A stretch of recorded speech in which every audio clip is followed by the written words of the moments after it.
Guardian Radio 96.9 FM. Fresh news, smart talk, all day.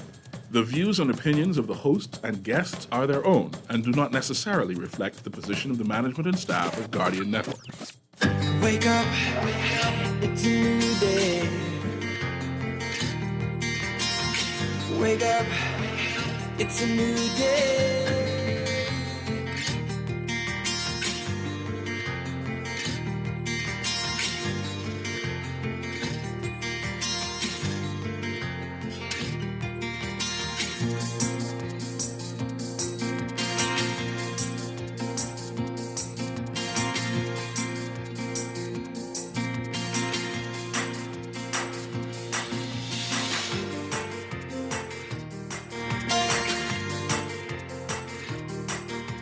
Good morning.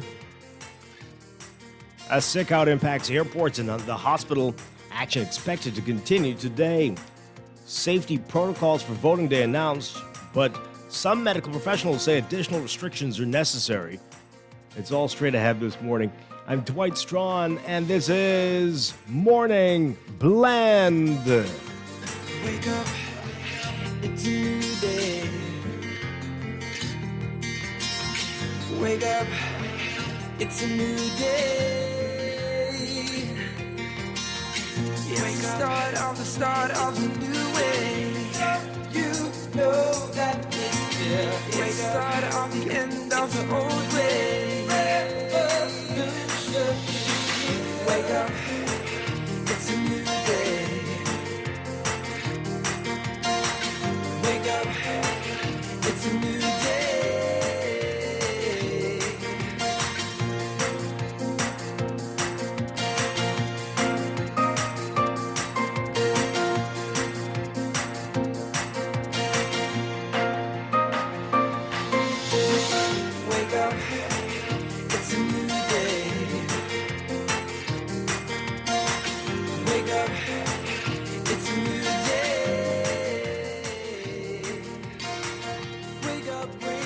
Good morning again, Bahamas. It is Tuesday, September 14th, 2021. This is Morning Blend on Guardian Radio 96.9. Again, I'm Dwight Strachan. In a moment, Don Sargent will be joining us.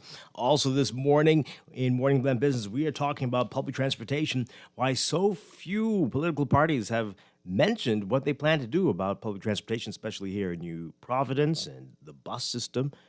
Where's the talk about a unified bus system that we often hear come election time? What's happening? We'll dive into that this morning. But first, it's time for the overnight, the latest breaking news from while we're sleeping, and the top national and international headlines this morning.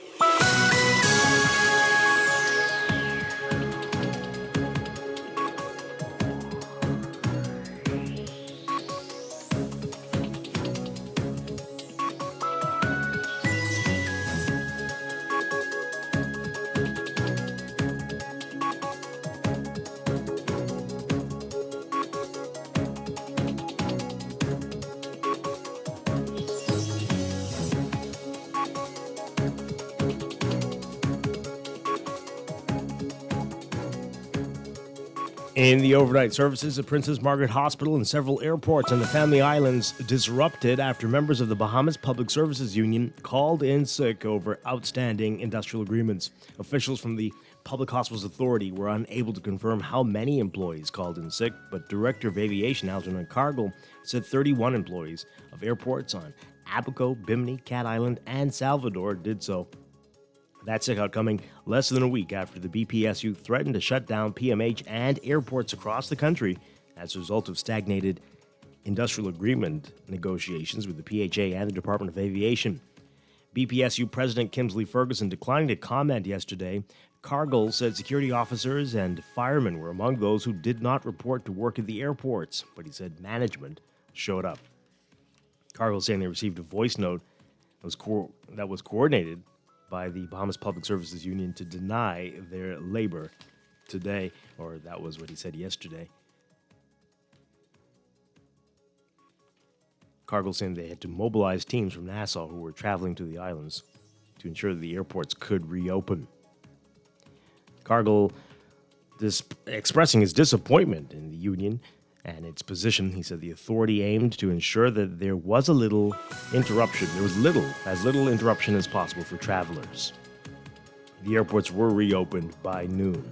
In a voice note, a shop steward, Troy Beneby, advised members that, quote, a bunch of airports had already closed down. While the voice note made no mention of PMH, PHA Managing Director Catherine Weish confirming that employees in multiple departments of the hospital also called in sick yesterday. In a statement, PHA announced that morgue services at PMH, including the identification of remains and collection of remains by funeral homes, were suspended until further notice.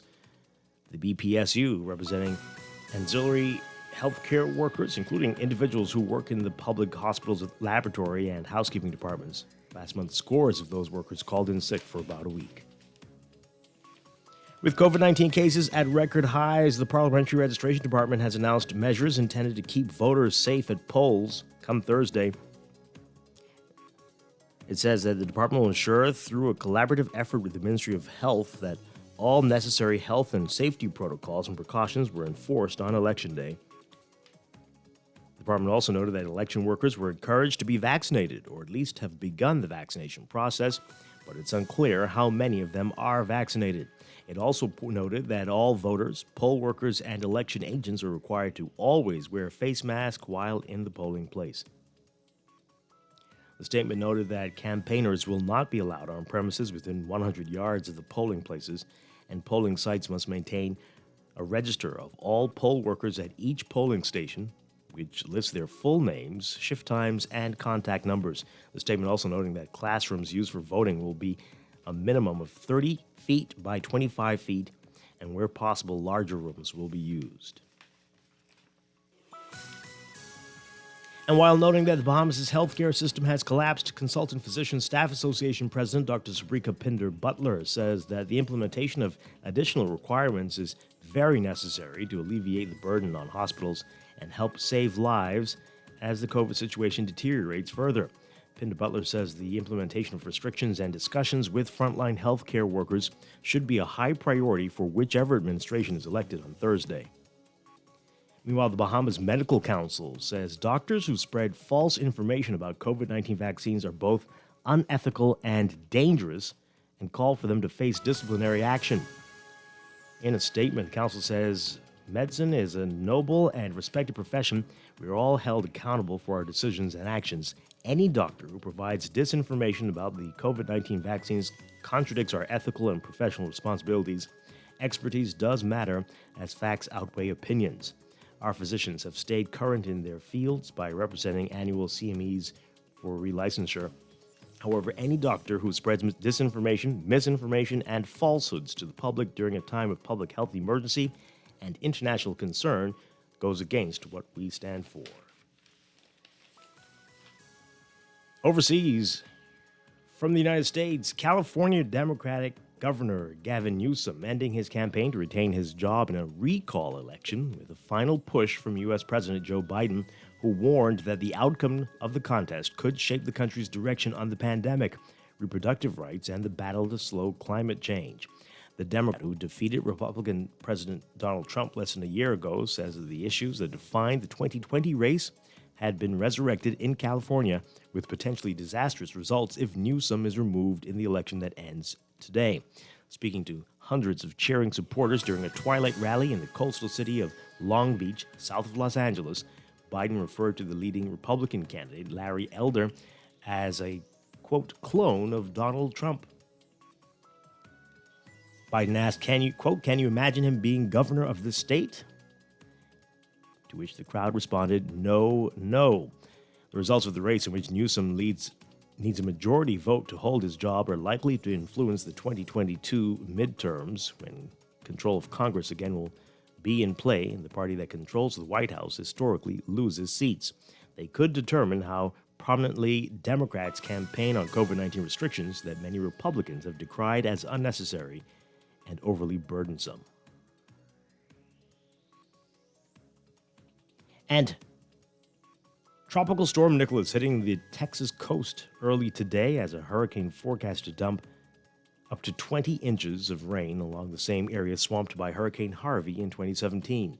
drenching storm-battered Louisiana and potentially causing life-threatening flash floods across the Deep South. Nicholas making landfall on the eastern part of the Matagorda Peninsula and was soon downgraded to a tropical storm. It was about 30 miles southwest of Houston with maximum sustained winds of 70 miles per hour. Nicholas is the 14th named storm of the 2021 Atlantic hurricane season.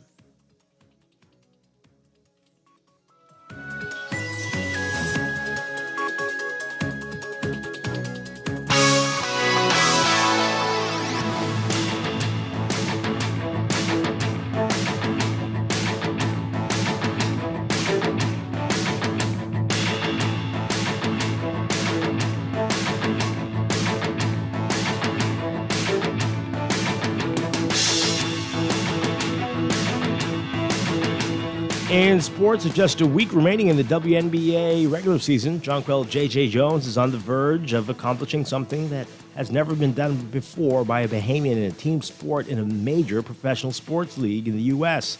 The 27-year-old 6'6" Bahamian star is listed by a number of major sports and women's basketball publications and outlets as the frontrunner for the WNBA's MVP, the most valuable player.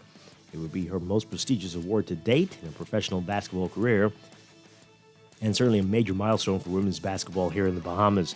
Despite missing 5 games this season to take part in the 2021 European Women's Basketball Championship for Bosnia and Herzegovina, Jones continues to be dominant, finishing off her best season of the 5 she's played in the WNBA.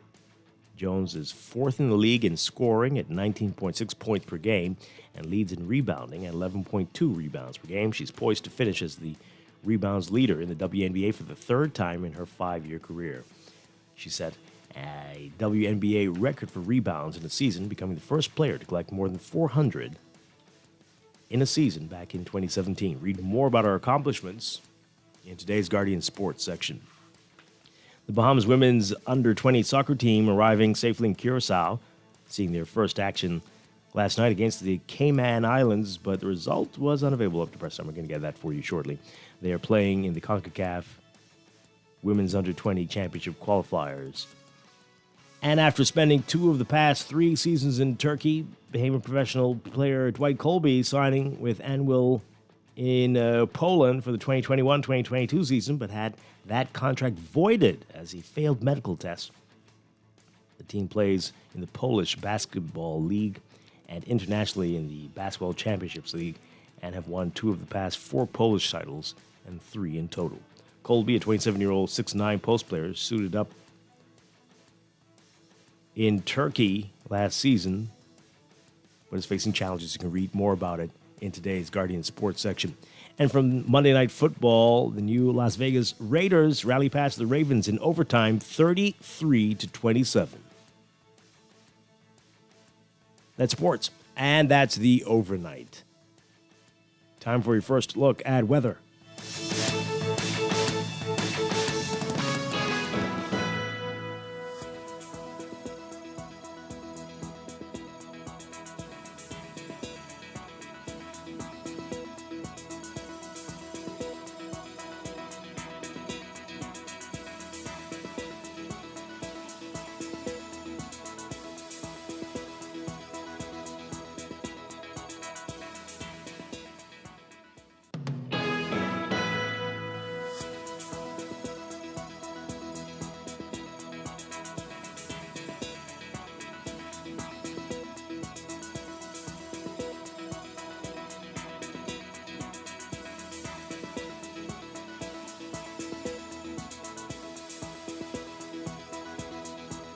In your weather for today, tropical moisture and troughing along our eastern border, maintaining unsettled weather over the country.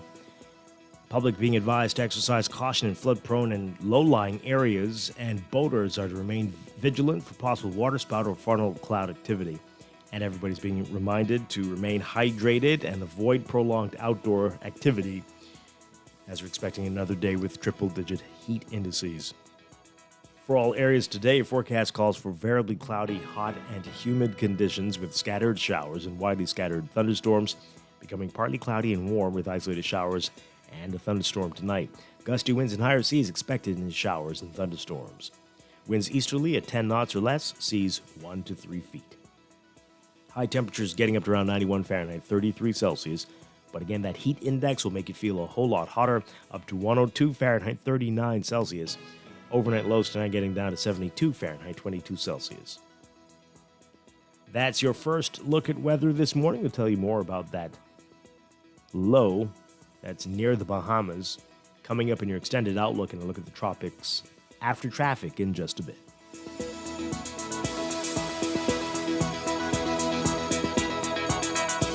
Wake up, it's a new day. Wake up, it's a new day. It's the start of a new way. You know that Let's take a break. When we come back, we're discussing the day's top stories right here on Morning Blend. On your home for fresh news, Smart Talk all day, Guardian Radio 96.9. Wake up, it's a new day.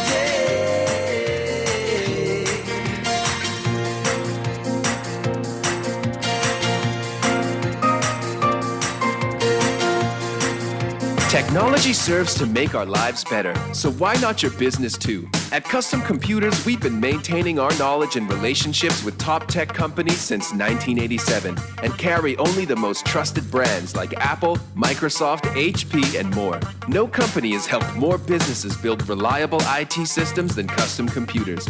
You name it, we've done it. Call 396-1101 to talk to any of our business experts. Find trust in your tech. Count on Custom Computers. Growing up over the hill, Dr. Minnis learned the importance of education. That's why the FNM is delivering on its commitment to expand education access, improve academic opportunities, and push to make the University of the Bahamas tuition-free. And it's why the FNM is repairing and building schools in every corner of the Bahamas, paving the way to a brighter future. The FNM is making a difference for the next generation of Bahamians. September 16th, vote FNM, because it's about your future. This has been a paid political announcement from the Free National Movement. Best rate, no delay. Best rate, no delay. BTC gives more savings on the best fiber internet. It's super fast with super savings in every package. Compare and see for yourself. Enjoy up to 150 megabits per second plus 157 TV channels and unlimited home phone minutes for only $99.99. Best rate, no delay. Visit a BTC store to sign up for the best internet experience on the Bahamas' best fiber network. Conditions apply. If you think you can't afford to dress to impress or replace those utensils or maybe even upgrade your household appliances, then you don't know Y-Care's Fashion Center. With 3 locations to serve you, Y-Care's Fashion Center features the things you need or want, all at a price that you can afford. Open Monday through Saturday, 8:30 a.m. to 7 p.m. Y-Care's Fashion Center also has the island's largest jean collection. Put the fun back in shopping and visit your favorite Y-Care's location today, where you can afford to look good. Hurricane season is here. If you're not prepared, it can really turn your life upside down. Fortunately, there's CG Atlantic General. Our people are here ready to assist at a moment's notice, with protection like alternative accommodation for those who are displaced due to a storm. It's our priority to make sure you have what you need when you need it. So when your life gets turned upside down, we can help to turn it around. CG Atlantic General. Good like that. Security and General Insurance Company Limited, trading as CG Atlantic General. Contact a CG Atlantic General broker today. Wake up, it's a new day. Wake up, it's a new day. It's the start of a new way. You know that it's here. It's the start of the end of the old way. Wake up, it's a new day. Wake up, it's a new day.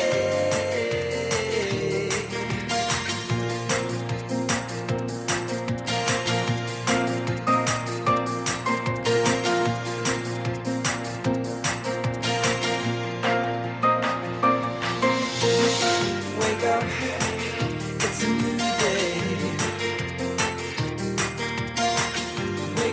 Welcome back to Morning Blend here on Guardian Radio 96.9. We are streaming live on GuardianTalkRadio.com and on the Guardian Radio app for smart devices. We're also on your televisions on Cable Bahamas Channel 969 and BTC Flow Channel 612. We are on Facebook, Twitter, and Instagram. Follow Guardian Radio there, and you can join this conversation by tweeting us at MorningBlend969 or Facebook.com/MorningBlend969. Email us morningblend@nascard.com or text us on the Guardian Radio text line, powered by BTC 422-4796. Standard text rate supply. Once again, I'm Dwight Strachan. Joining me now, Don Sargent. Good morning, Don Sargent. Morning, Dwight. Great to have you with us as always. Yes, it's great to be alive. The countdown is on. 2 days to go. You ready? Yes. I've taken extra precautions of staying home even more because, not interested in getting sick. So, yeah, sure. Sure, as ready can be, Dwight. Staying home to get ready to go out on Thursday to do your thing. Yeah, about that. That's another conversation altogether. But no, I listen. More people that I guess more people that I know have been getting COVID. So, I don't know, man. I guess pandemic's over, I guess. I don't know. We wish, but far from it. But hey, we're going to get into all of that today. A lot to talk about. Just want to let you know, you need to pick up today's Nassau Guardian. There is a handy pull-out tally sheet in there, prepared by our friend Alexander Hanna. You can pull that out there, and it's really great. It's got all the constituencies and all the polling divisions and spaces for all of these parties. Oh, my goodness gracious. Wow. So, hey, if that gets you excited, you get your pencil out and listen to them calling off all these numbers. Yep, and then you calculating and okay. Hey, knock yourself out. It is in today's Nassau Guardian. Pick up a copy and get your tally sheet. All right. So coming up this morning, more weather and traffic, and throughout the morning, a lot to talk about with the industrial action we've been seeing, and this disturbing story. You probably heard about this last week about a baby at a preschool nursery who was attacked by another baby, and just awful. I don't understand, but anyway, we're going to get into that this morning as well. Later, a Morning Blend business. Hey, what happened to the unified bus system, and why isn't anybody talking about it? Well, none of the politicians. I've gone through many of their plans for the way forward should they win. I found one party that specifically talks about it, and a couple that hint. But the two major ones, I can't find it. What's up with that? We're going to get into that this morning. Why do you think that is? But what do you want to see going forward with the bus system here in New Providence and public transportation in general this morning? So a lot to talk about. Let's begin, though, with what else is in the news.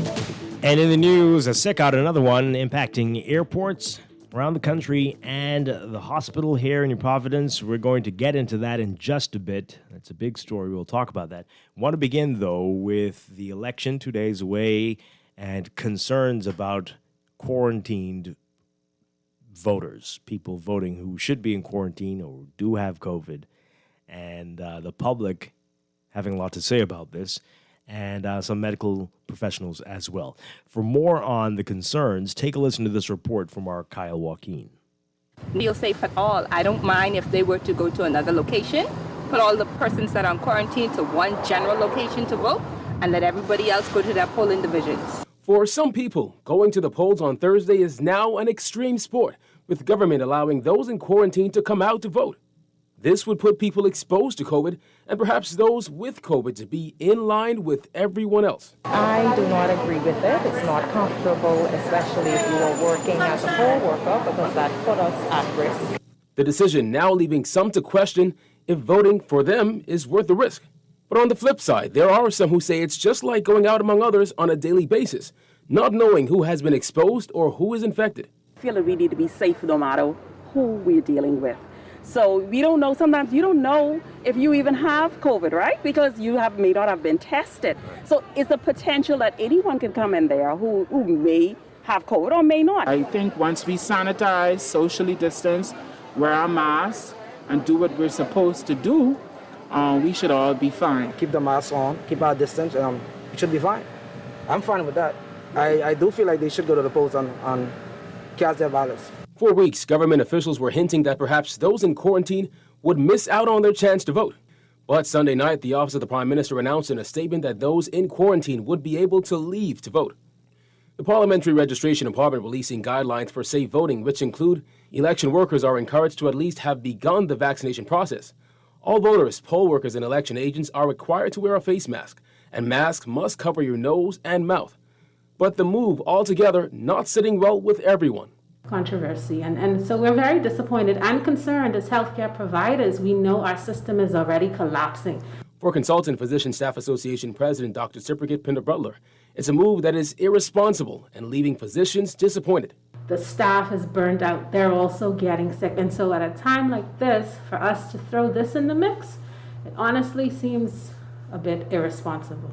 Pinder-Butler says while she agrees everyone should be able to exercise their democratic right to vote, this was a time for the country to be innovative. It certainly would have been wise to allow for other options, like persons being able to vote electronically, persons being able to collect ballots, or having proxy votes, all of those things that happen in other civilized countries. Reporting for the Guardian News Network, I'm Kyle Joaquin. Civilized countries. Yes. Okay. Let's get your reaction to that, folks. Some people saying, yeah, you heard. It's just like going to the supermarket. You don't know who that is standing next to you and who just touched that yogurt that you're now picking up. So what's the big deal? And yeah, sometimes you are standing in a line waiting to get to the cashier. So similar situation there. Or is it? Let's talk. What are your views, Don? And folks, you can call in 323-6232, 325-4316, 325-4259. Tweet us, Facebook us, text us 422-4796. What are my views in terms of waiting on the lines? Yeah, well, I mean, you said it already. You know, you're taking extra precautions, but should this be something we need to be concerned about? Images last week of the polls, and some of them seem organized. I think some of the images and videos I saw last week also, some of them seem like chaos. That really made me wonder, are we still doing this whole social distancing thing and wearing your masks? People had their masks on, but it wasn't on property. Some people had it down their chin. Some people had their nose exposed as usual. Some people just carrying on like nothing. Like we ain't in a pandemic. So, you know, I'm a bit nervous about them, but I understand that it's like one of those things, like it's just going to happen. And I think most healthcare providers also understand, like, that them numbers can spike. So my position on it is kind of, I didn't even say wait and see. Kind of like it just is what it is. Yeah. What do you think, Dwight?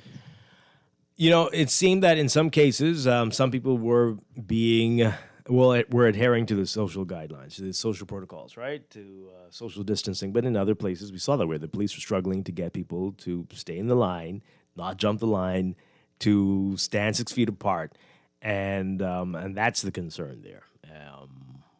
Will there be the order? Once it starts, people seem to fall in line. But once people start standing next to each other and then everybody starts getting closer and closer and closer, and next thing you know, people are holding hands and singing Kumbaya and hugging and stuff, right? So then we lose all control, and you've got that. And it seems so easy for that to happen. Like you're always just on the brink of that. And that's challenging. Less likely for that to happen in a supermarket. But when you're out in a gathering and people are emotional, which they often are when it comes to voting, we have to be careful. You should be very careful. Let's see what you're saying on the phone lines. Good morning, caller. You're on the air. Hey, good morning, Dwight. Hi. And good morning, Dawn. Good morning, Dawn. He can hear you. He can hear you. It's a little delay. It takes time to unmute. Yeah, Dwight, you see that statement you just, clip which you just played just now, right? How is it now, right? All of a sudden, the people who was leading this pandemic, according to the Prime Minister, right, they always was blaming these folks for making decisions that they was trying to always, run from the fact that they was behind decisions. Now, the Prime Minister office could come out blatantly and override something that they was doing all through this pandemic. With these with the doctors. I forget what they used to call them. What was the name of the doctors? What you call the doctors, Dwight?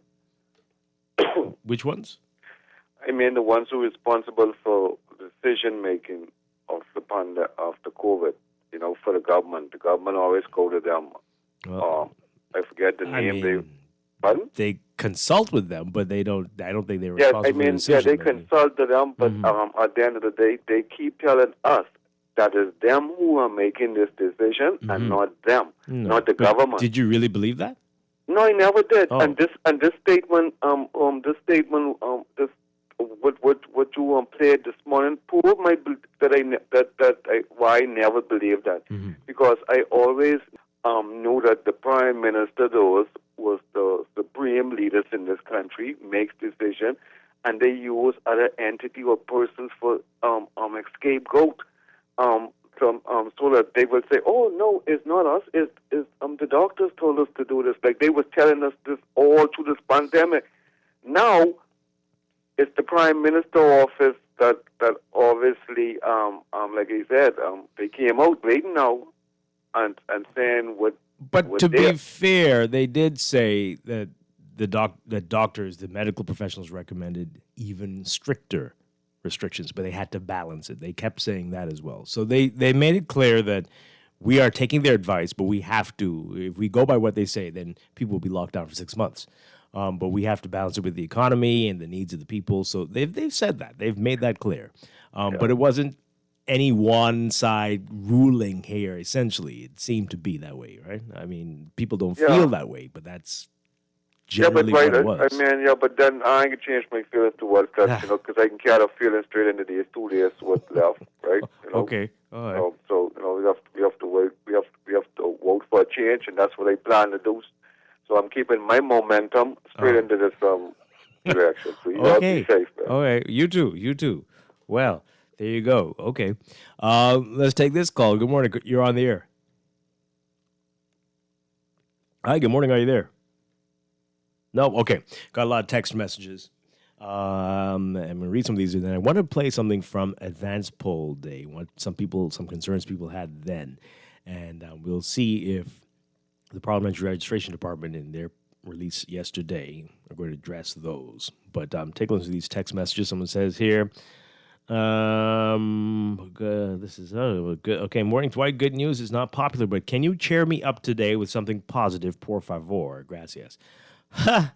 Well, I'm not too sure. But hey, you're alive. We're alive. Yeah, so that's good.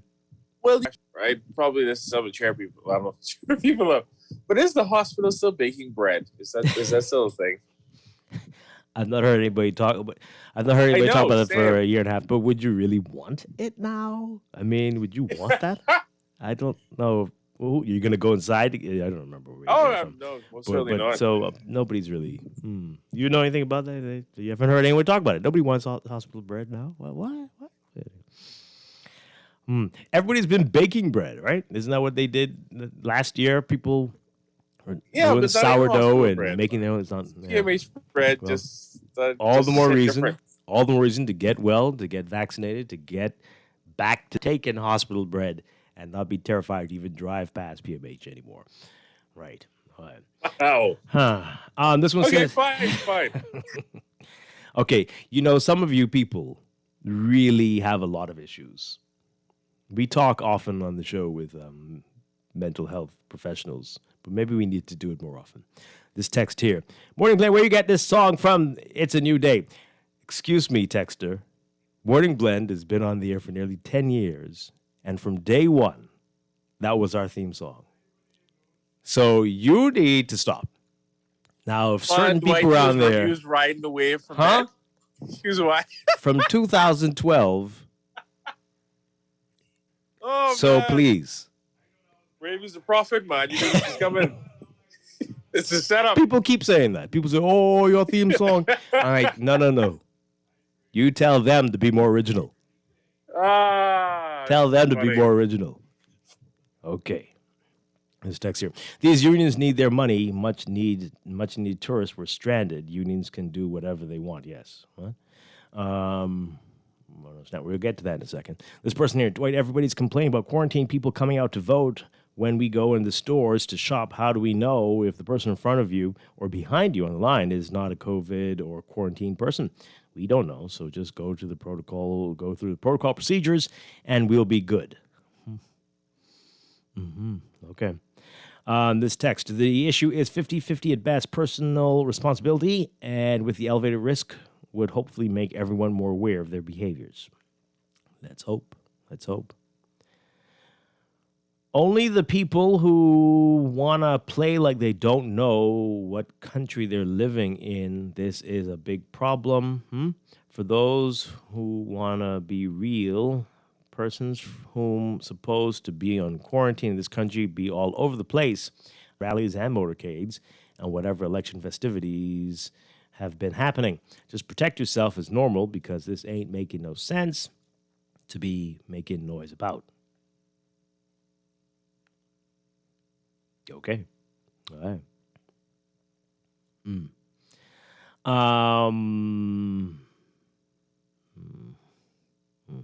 Okay, this text from our show yesterday. Did it surprise you that Dr. Forbes didn't know how many, if any at all, COVID patients hospitalized had been infected previously? That means that she explained that is for a different unit, the surveillance unit. And we know, we've talked to Dr. DeLon Brennan, the deputy chief medical officer before, and he has said there have been a few. He gave the percentage, it was a tiny percentage of reinfections. But it is like immunity isn't the goal, natural immunity. People are getting reinfected, okay? The natural immunity is for a very brief moment. Very brief. And the Delta variant is not like the initial variant. So if you are pinning your hopes on, I got COVID before and I good, well, good luck to you. Good luck to you. Let's take this call. Good morning, call. You're on the air. Good morning, Dwight. How are you? Doing well. Good morning. And your guest. Easy. Listen, Dwight, I've been working the poll over, say, 20, 30 years. Okay. You all do know if you go in the food store, you have to follow the protocol. You follow the protocol. Listen now. Every party has 2 agents outside. Why can't those agents be able to let those people who are on the line social distance, with the policemen them just there, making sure that everything is okay? I don't have a problem if the quarantine people comes in to vote, okay? And there's another thing I'd like to say. The government has a lot of money. What they need to do, buy 3-4 Lysol spray, PP spray, put them in every classroom. When a person is finished spraying, when a person has finished them voting, you go in there, whoever the presiding officer, spray out that booth. Make sure that booth is sprayed out. If all of this money what they're spending foolishly, they need to provide enough hand sanitizers, spray, for when the people them come in. When they didn't finish voting, you go and you spray wherever there is spray. Because I think that would be a very, very good idea. Give everybody 4 or 5 or 3 cans Lysol spray, beep, beep, whatever the government just used, and spray out the area wherever, whoever goes in there. It could be a non-person who do not have to quarantine, and it could be a person who just quarantine. You have to protect everybody right now at this time. So I think that would be a very good idea. Once they bring in enough spray hand sanitizers into the centers, and let the as persons then already finished voting, and they come out the box, have somebody to spray them. You understand? Yeah. I Okay. have a problem. Okay. Sounds great. Thank you very much. Appreciate it. All right. A couple text messages before we get to this report. This person says, in my humble opinion, this election will show one of the lowest voter turnouts ever. Have you thought of the fear people will have going to the polls knowing that COVID-19 positive people will be putting their thumbs in the same ink? This has the potential to make a lot of people stay home when I think objective. My goodness. Okay. This one says here, so let me get this right. The vaccinated are getting infected and some are hospitalized, a tiny percentage. A tiny percentage of those naturally immune are being infected again and are hospitalized, but that doesn't count as protected. Make it make sense. Dwight. Oh, well, we didn't say they were surviving. The vaccinated ones are surviving. The reinfected people. All right. I want you to listen to this. The issue that the previous texter brought up about the ink, that's a lot of people are expressing concerns about that. And it came up at the advanced poll, some of the issues that some people had and what they faced. Our partner with Our News TV, Christina Dragovich, takes a closer look at these concerns in this report. Take a listen. We're going to have a super spread. Let's just be real. Any doctor who comes out here right now will maybe close that place down. The planning, the outline, the logistic is not conducive to what I see this morning. Democratic National Alliance deputy leader watched scores of elderly voters line up to vote at Sadie Curtis Primary School Thursday morning. Lines were long, leaving little space between voters, and that was only on the outside. Nassau Village Independent candidate Halson Moultrie says he saw several red flags in the polling areas. I noticed that everybody is submerging their thumb in the ink, and there's no sanitizing process with that respect. So it's possible for the ink to get contaminated. Moultrie says attempts were made to sanitize pencils used for voting, but he's not sure that's sufficient in the midst of a COVID-19 surge. I see they're spraying those pencils with Lysol spray. I don't know if that is effective or sufficient, but at least they're attempting to do something. They're asking people to lower their masks so that they can identify them properly. And they would have given them the pen already or the pencil already. Then they have to lower their mask and put it after they've sanitized and after they receive the pencil. So how do you conduct safe elections in the midst of a pandemic? Suriname held general elections on May 25th, 2020. According to the International Foundation for Electoral Systems, instead of using a shared ink pot for voters, poll workers dabbed ink on voters' fingers with cotton. As for quarantined voters, they were allowed to vote at a separate polling station. New Zealand held general elections on October 17, 2020. An electoral commission was established to ensure all 2.8 million voters were safe, and more voting centers were established to allow for more physical distancing. An IFES report says voters in quarantine were able to vote by a telephone dictation service. Here, Moultrie says returning officers were left to use their discretion when it came to quarantined or COVID-positive voters. No one seems to know how they're going to be treating the quarantined persons. I asked the presiding officer, stated that she's not permitting anyone, but she has not received any instructions. Our Christina Dragovich with RTV there. Okay, so some of the concerns there, you think they've been addressed? There was a statement from the Parliamentary Registration Department about what's going to be happening, the safety protocols. You read some of those earlier, but they're saying that all necessary health and safety protocols and precautions are enforced on Election Day. The department noted that election workers were encouraged to be vaccinated or at least have begun the vaccination process. Okay, but it's still not clear how many of them are vaccinated, so nobody knows what's going on there. It also noted that all voters, poll workers, and election agents are required to always wear a face mask while in the polling place, and that face masks or other face, nose, and mouth coverings must be properly worn. Face shields were distributed to election staff or poll workers for additional protection. The statement noted that 100 yards of the polling places and that polling sites must maintain a register of all poll workers at each polling station, which lists their full names, shift times, and contact numbers. Talk about the size of the classrooms and that individual workstations should be at a distance of 3 to 6 feet.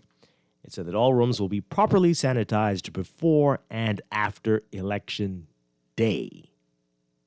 Well, after Election Day, I mean, really. Anyway.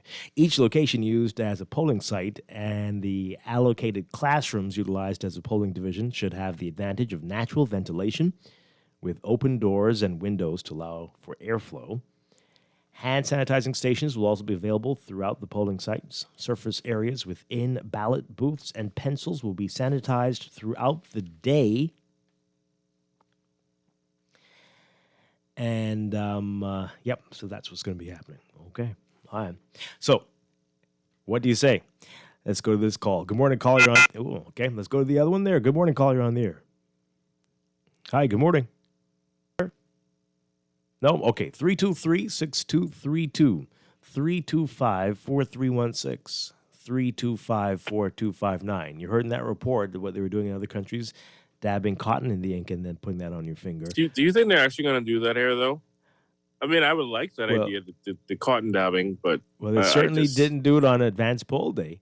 Don't hold your breath. Yeah, you're right. It just sounds like this is a train that's predestined on this track, and there's nothing that's going to change that. So, well, I do wonder if at individual polling sites, whether the workers have the authority, can they do the discretion to do that? Maybe they can. Maybe some enterprising poll workers will say, "Hey, we're going to dab some ink on your thumb." How about that? I doubt that so hard, but okay. Here's to hoping. And then people will say, I've been keeping the faith alive, right? People will say, is that the same cotton you just used on that other guy? And then, oh boy, here we go again. The calls. Good morning, call. You're on the air. Dwight, how you doing? Doing well. Good morning to your co-host.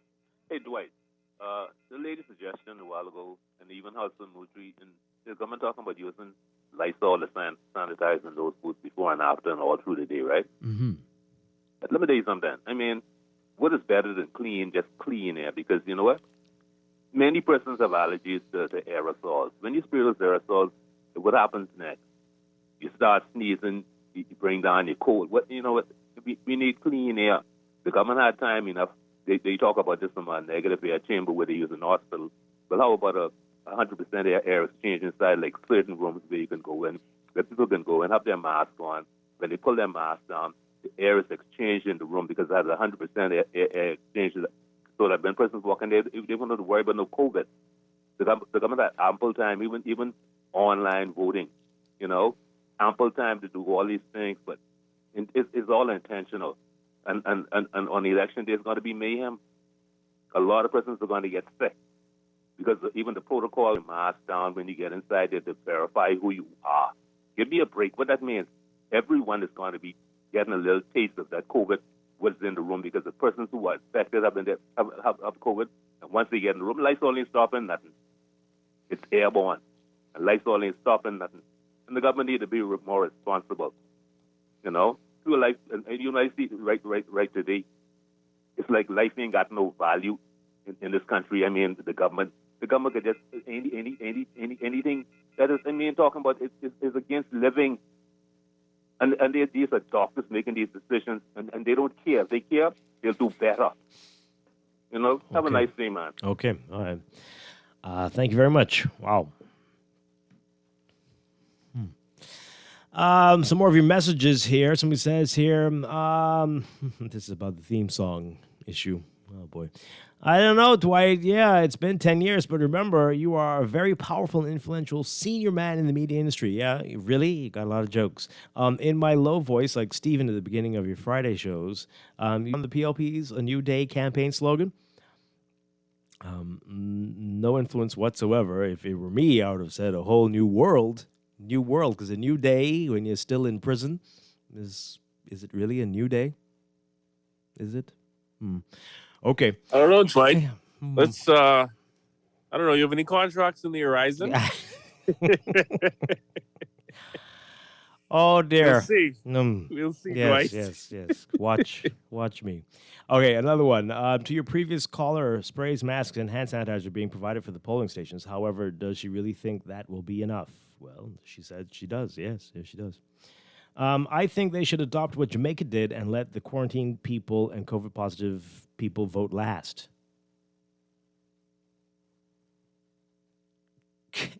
Oh, okay. Okay, but that's...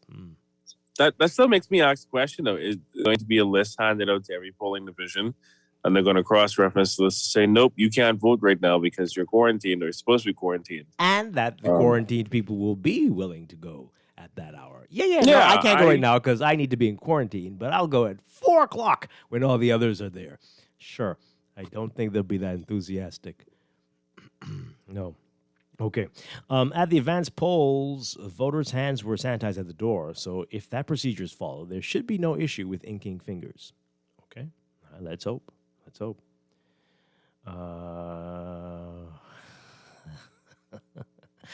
The old traditionalists will demand that their thumb gets dipped in the inkwell. Well, then let them do it. This one says Lysol spray should not be used in those rooms. It has been proven that Lysol is dangerous to humans and to COVID. When you want to pick your poison, pardon the pun. Only one man knew the date of the election, so it has to be on one man to determine if the parliamentary procedures were ready for that date. We ready is unacceptable. Well, we're not even really getting that. I wish we got that. They're just like, okay. It is a lesson for us. Leaders have to be leaders before they're given the reins of power. There's no on-the-job preparation. We cannot go through another national crisis with this person. The FNM Council should have addressed it 2 years ago. Well, hey, I mean, it was new to everyone, new to the whole world. Everybody's been making it up as they go along because we've never experienced anything like this.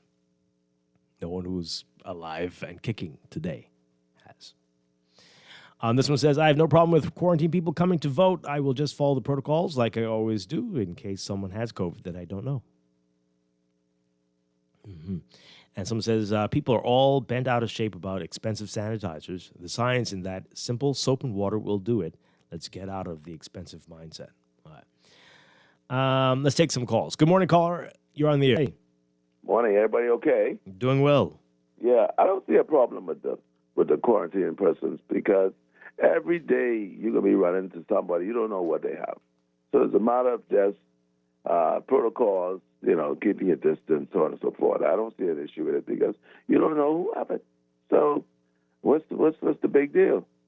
And this thing with the other callers speak about the, the electronic ballot systems, like how they do in the United States, mail-in. That's a lot. That's a process, but boy, that can take some time too, and that'll be good in the future. But everybody say, "Oh, the government," but it doesn't happen like that.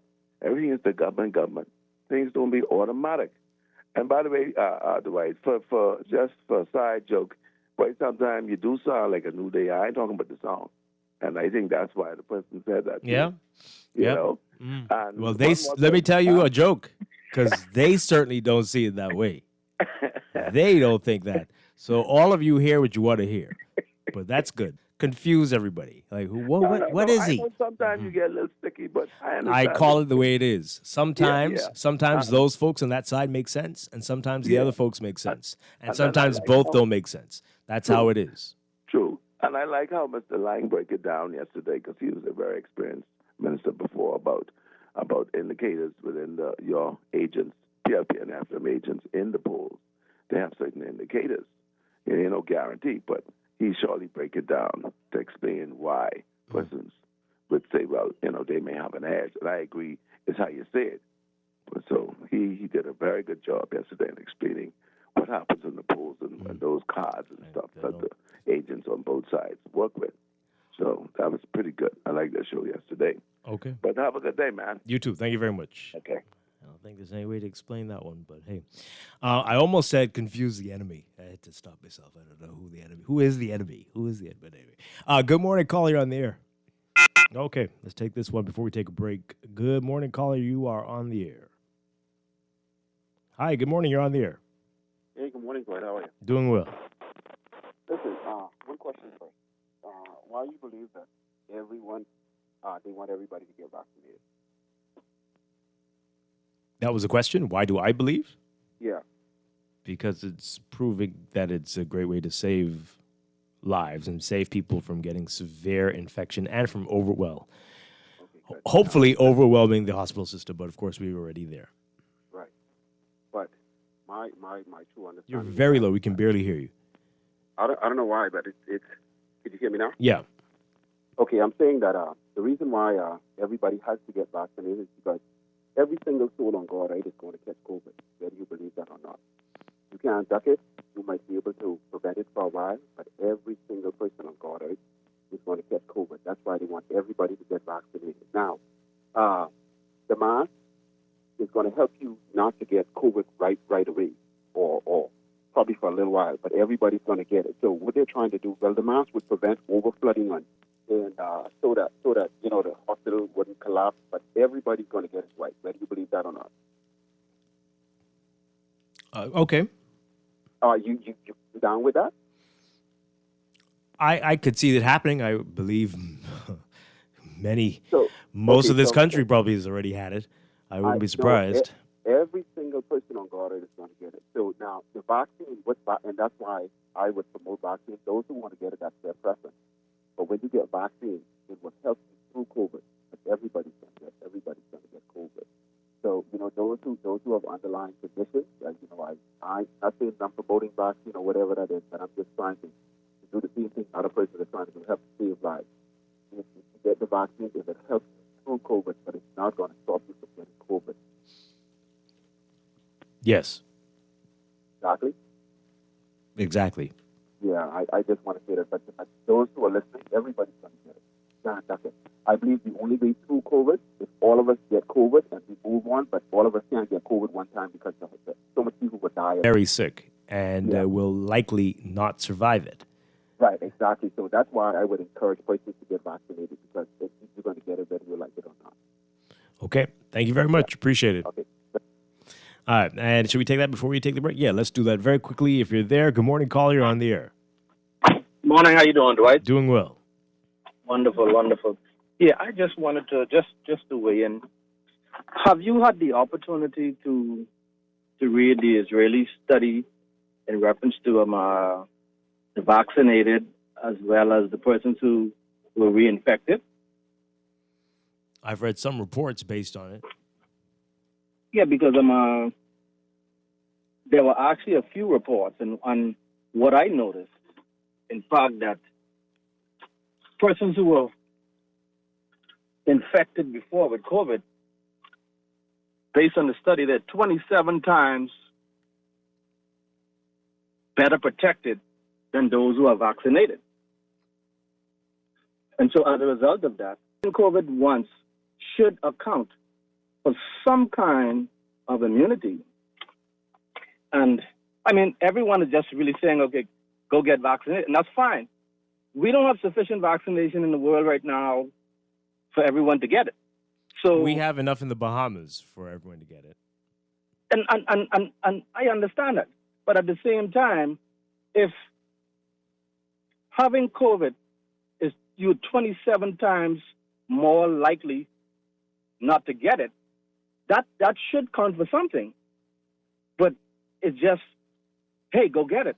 And so, I mean... So what do you want to do? You want to go and get people out there to get COVID? That's what you'd want? No. What I'm saying is persons who have already gotten it. Right now, there are places right now, if you don't get vaccinated, you can't work. But if the vaccine, we know it's a proven fact that the vaccine wanes after time. Because right now, and that's why so most does your countries, immunity. So does natural immunity. That also does. The natural immunity wanes, as well as the COVID vaccine wanes. How can we say that the vaccine is better. All right, let me tell you why this is a non-argument, especially for No, I'm for saying Bahamians. based on the study. No, Based well, on the study. we don't look like Israelis. You've noticed that, right? We are very unhealthy people here. We are extremely overweight. We've got all kinds of issues. You I agree. cannot take this chance in the Bahamas with the lifestyle we have here. You're not going to make it. You're not going to make it if you say, I'll just get COVID and I'll be fine. No. You're not going to make it. No, It is that highly... is not, that is not what I'm saying. Oh, well, what are you saying? No, what I'm saying is, persons who have had COVID, they should not be exempted. They should not be excluded of being able to participate in so many things that, like they say, okay, look, only the vaccinated can dine inside.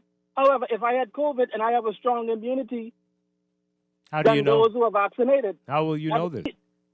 You're basing on a study that was done, and at 27, No, that's but much listen, lower that is than the all we number can go on. of the number. The efficacy rates of the vaccines are way higher than what you're talking about. So why are you bringing that up? No, sir. If hey. you truly want to know, all you have to do, the UK did a study, Israel did a study. Mm-hmm. In fact, Dr.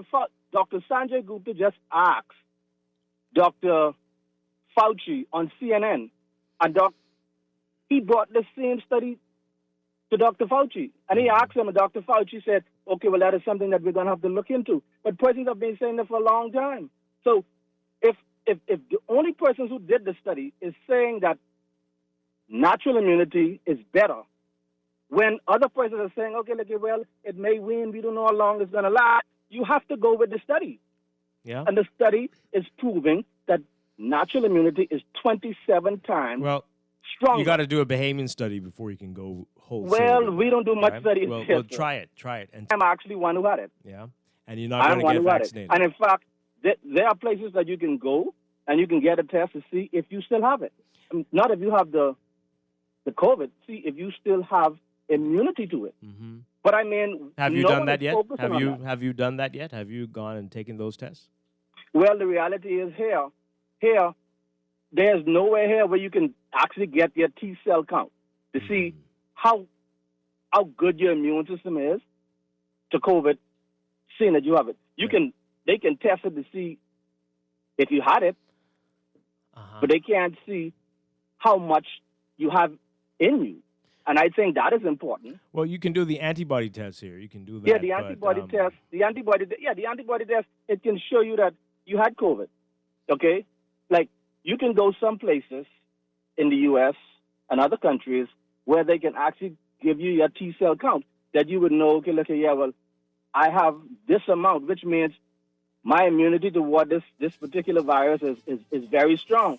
Unfortunately, here, but I'm just saying all of this to say that I know we're in the midst of this and we're still learning it, okay? And I believe that every single thing that we can do to try to eradicate this, as well as to try to, because at the same time, we may have enough now.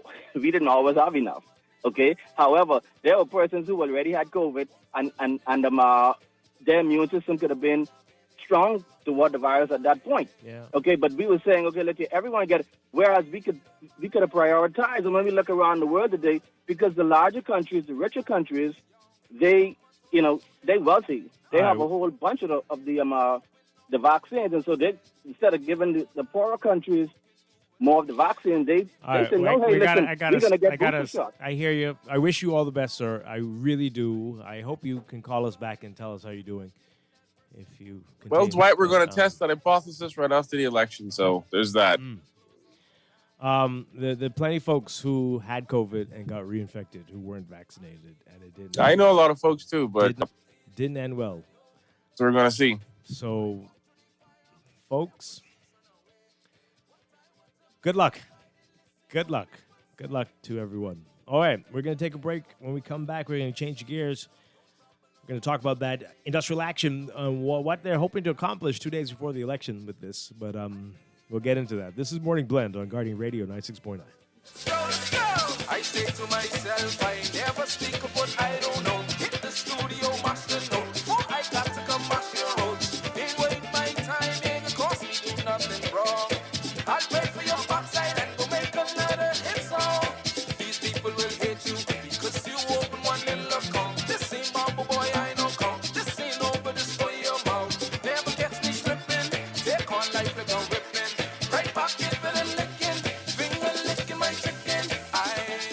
This is Guardian Radio, 96.9 FM, Nassau, Bahamas.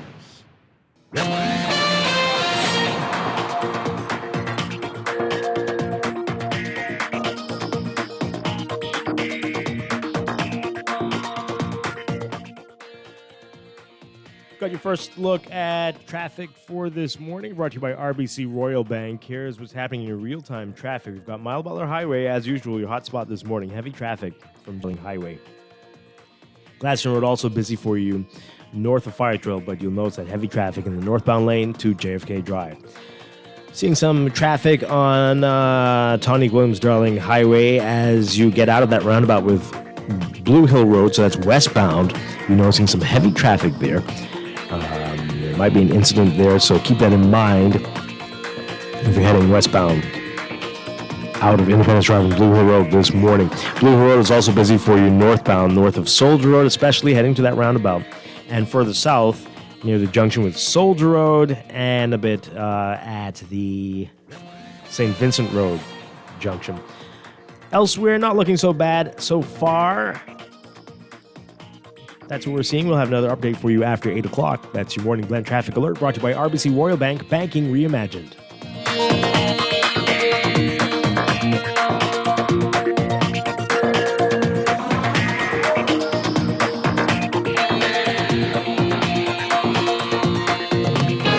Another check of your weather for this morning. We've got tropical moisture and troughing along the eastern borders of the Bahamas, maintaining the unsettled weather of the islands. For all areas today, we're looking at fairly cloudy, hot, and humid conditions with scattered showers and widely scattered thunderstorms, becoming partly cloudy and warm with isolated showers and thunderstorm tonight. Gusty winds and higher seas expected in showers and thunderstorms. Residents from flood-prone and low-lying areas should be alert today during rainfall events, and boaters should be alert for waterspouts or funnel cloud activity. High temperatures getting up to around 91 Fahrenheit, 33 Celsius. The heat index will be in the triple digits again, 102 Fahrenheit, 39 Celsius, and everybody's being asked to remain hydrated and limit outdoor activities. Overnight lows tonight getting down to 72 Fahrenheit, 22 Celsius. In your extended outlook, multi-layered troughing will continue to trigger unsettled weather, while an area of low pressure will deepen east of the islands by the middle of the week.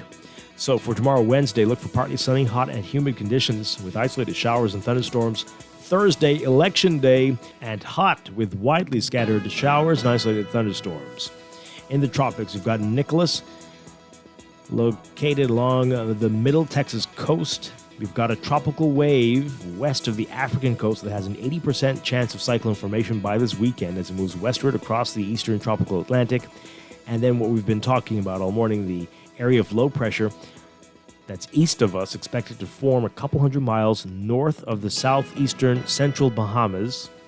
That's right, north of the southeastern central Bahamas by midweek. The system has a 60% chance of formation as it moves northward across the western Atlantic. Keep an eye on that one for you, but that's your Morning Blend weather check. We'll be back with more Morning Blend after these messages here on Guardian Radio 96.9.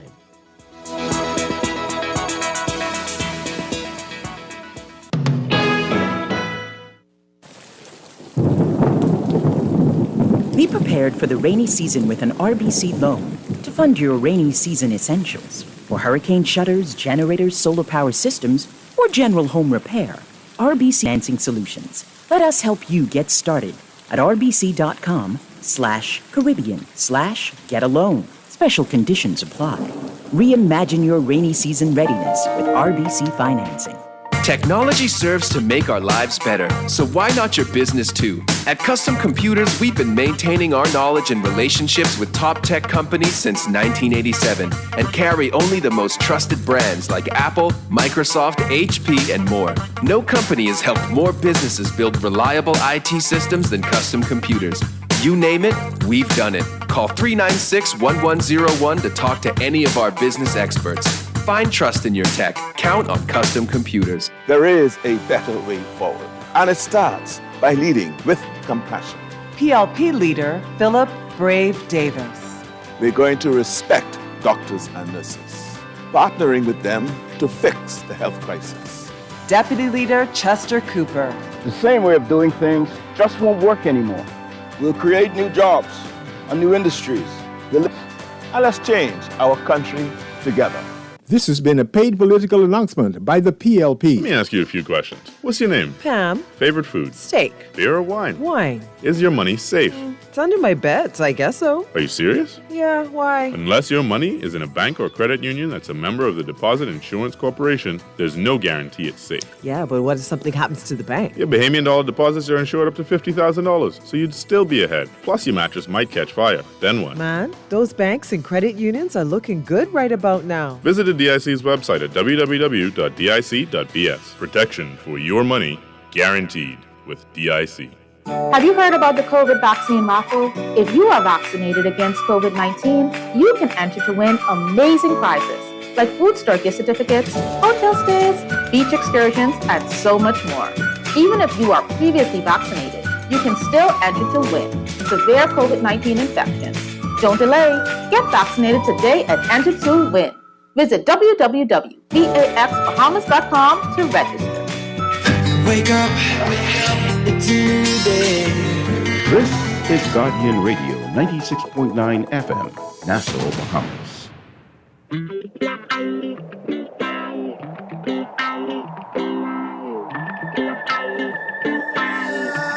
I better get up.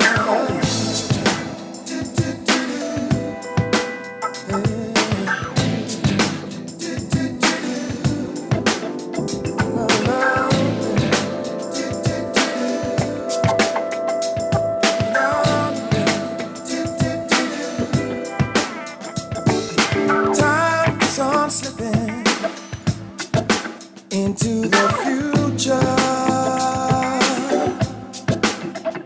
We're back here with Morning Blend on Guardian Radio 96.9. Dwight Strachan along with Don Sargent on this Tuesday morning with the BPSU, the members who are out on a sick out. Before we do, though, just want to read this piece, this little piece for our previous caller from the Times of Israel, right?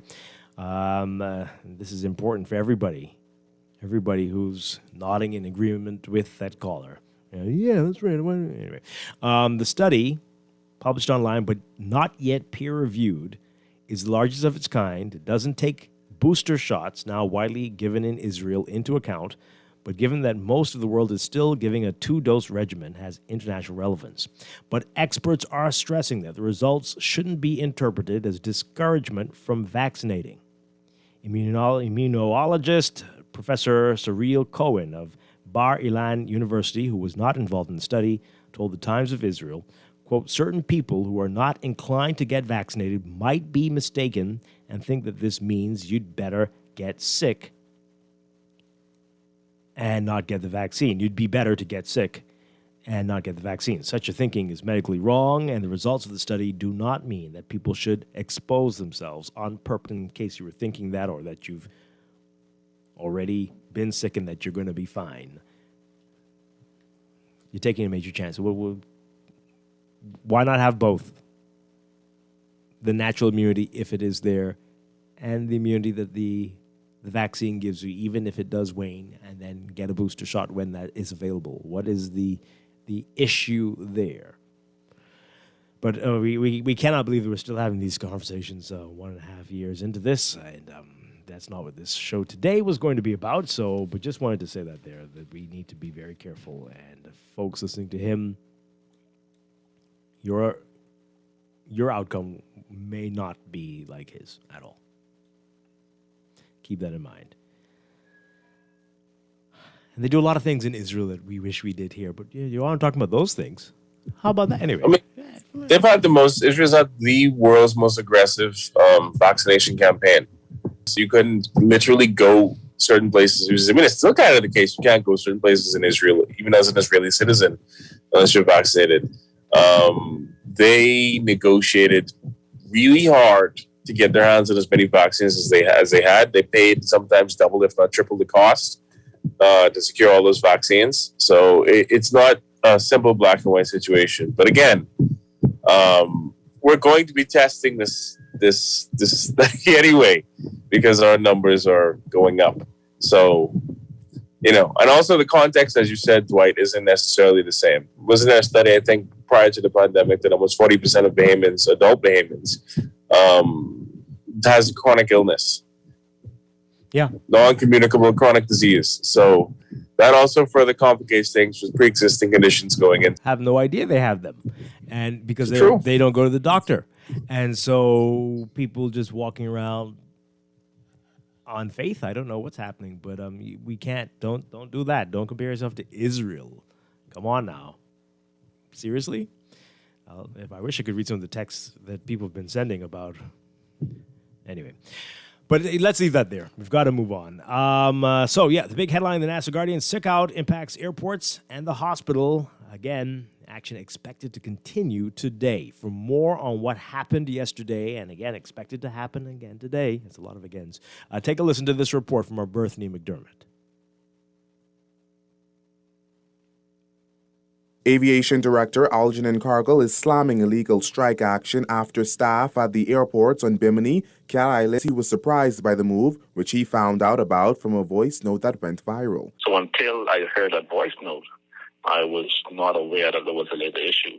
But certainly, if we have all staff at several airports adhering to a request of a shop steward not to come to work, and the intent is to close the airports for the next 2 days, it only could be a labor issue. So I call it what it is. He said domestic flights were the only flights impacted this morning, adding that workers were sent to those islands to assist with operations. Over on Abaco, we understand fewer than 10 employees reported to work at the Leonard M. Thompson International Airport. That's where we met this tourist who showed up to catch a flight back to Florida. We're waiting to get back to Florida. We arrived and found out that the Prime Minister's coming and all of the security's on strike, so they're not getting paid enough, and so they decided to screw everything up for everybody. So here we are. What does this do? As of right now, we have a flight that's still going to happen, but we don't know if it's going to be canceled, so we'll see. Meanwhile, Public Hospitals Authority Managing Director Catherine Weish confirmed that support staff in multiple departments at Princess Margaret Hospital called in sick. In a statement, PHA advised that services at the morgue are suspended until further notice. This includes the identification of remains and the collection of remains by funeral homes. President of the Bahamas Funeral Home Directors Association, Kirsch Ferguson, said this latest action is making an already hard situation worse. Based on what's happening now today, there's going to be a greater, I would say, pile up of bodies and a greater burden on funeral homes coming in to receive those bodies. Now, according to Ferguson, the sick out, which is impacting the morgue here at PMH, is not only having an effect on funeral homes, but also on families. As to the fact that their loved ones are in the morgue and that the timely release of those bodies is not happening. On top of that now, with the sick out happening, that means bodies are still going to be housed there for a longer period of time. Last week, the Bahamas Public Services Union threatened to shut down PMH and airports across the Bahamas unless government addresses several issues, including an outstanding industrial agreement. However, Cargill says they kept their promises. We don't think it should rise to the issue of calling a illegal strike action or withdrawal of labor, because it shows that the good faith exercise is one-sided. It's from the airport authority only. And we have provided the assurances to the president and the leaders of the Bahamas Public Service Union of our sincere and genuine efforts to resolve this labor issue. Reporting for the Guardian News Network, I'm Berthany McDermott. Okay, here we go. Just days, some might say hours before the election, this is happening. What do you expect to happen right now? This might have been next week would be, I would think, maybe. No? This kind of like ties into a question I had. Because we're in election time. Now is the time where everybody makes the political promises of what they're going to do if they get in government. Where I asked the question to a lot of people was posting this about the promises of building a new hospital. Not that I'm against that idea. It's just there are some structural issues and some pay issues that have seemed to never get resolved, that have been going on before the pandemic, but obviously the pandemic just exacerbated the issue. But I was speaking mainly towards the hospital and healthcare in the Bahamas. We've seen doctors strike for years, nurses strike for years, nurses complain about these things for years. I'm not surprised by the things that are happening. I'm obviously not delighted by them at all. But I genuinely have to ask the question, is this issue ever going to be resolved, or is it just we do things to placate the situation temporarily? Well, there's always something new. So some might not get resolved. Always. But there's always something new that has to. And then here we go. But we want to get your reaction to this after the break for news and a lot more to talk about on this Tuesday morning. This is Morning Blend on Guardian Radio 96.9. Stay with us. Into the future. Time goes on slipping, slipping, slipping. This is Guardian Radio 96.9 FM, Nassau, Bahamas.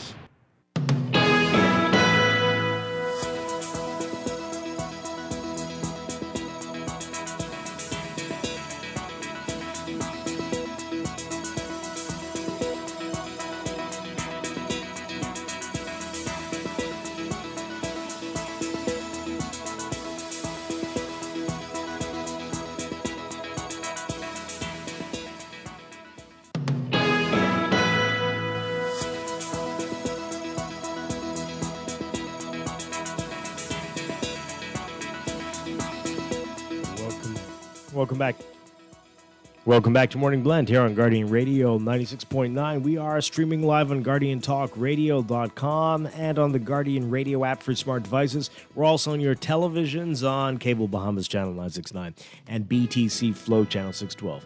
You can tweet us at MorningBlend969 or Facebook.com/MorningBlend969. Text us 4224796 on the Guardian Radio text line powered by BTC.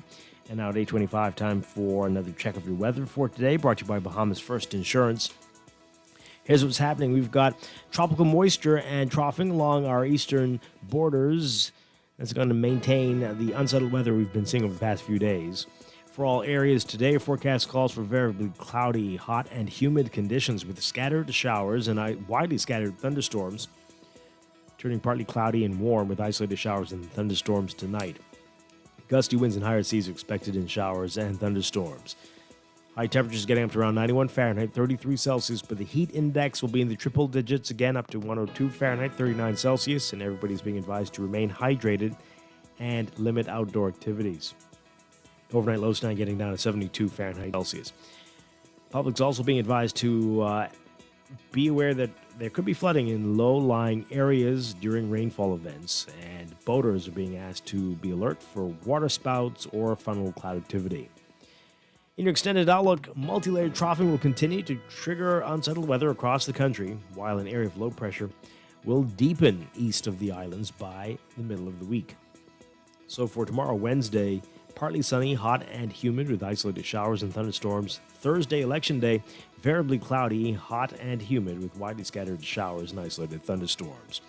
In the tropics, we've got Tropical Storm Nicholas now impacting Texas, the middle Texas coast. We've got a tropical wave west of the African coast that has an 80% chance of cyclone formation by this weekend as it moves westward across the eastern tropical Atlantic.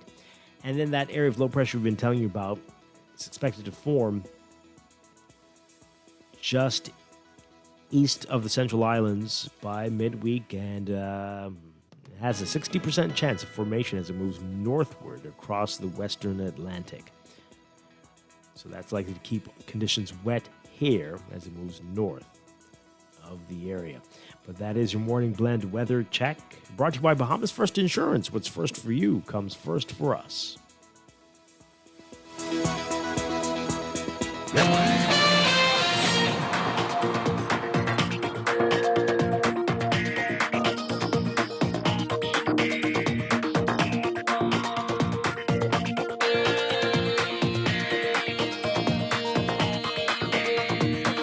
Time for another check of your traffic, brought to you by RBC Royal Bank. Still seeing some issues on Tawnick-Williams-Darling Highway. So this is westbound and just west of the Independence Drive roundabout. You're going to be seeing that heavy traffic there. So we suspect there is an issue there, and that's going to extend all the way pretty much up to the roundabout at Bahamas Games Boulevard. So that's a challenging area for you. Keep that in mind. Could be an accident or so in that area. Milo Butler Highway is also busy northbound to the roundabout with Tawnick-Williams-Darling Highway. Gladstone Road also challenging in your northbound commute this morning. Back to Blue Hill Road, it's heavy traffic just north of Soldier Road, northbound to the Independence Drive roundabout, Blue Hill Road, and Carmichael Road, looking congested for you at this hour.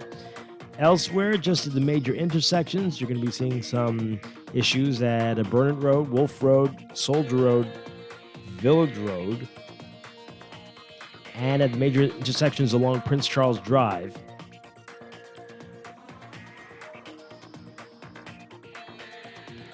And Independence Drive is going to be challenging as you get out of the roundabout with East Street and East-West Highway. So keep that in mind westbound. So that's just a backed up area that you might definitely want to avoid this morning. That's what we're looking at. That's your real-time traffic and your Morning Blend traffic alert, brought to you by RBC Royal Bank, banking reimagined.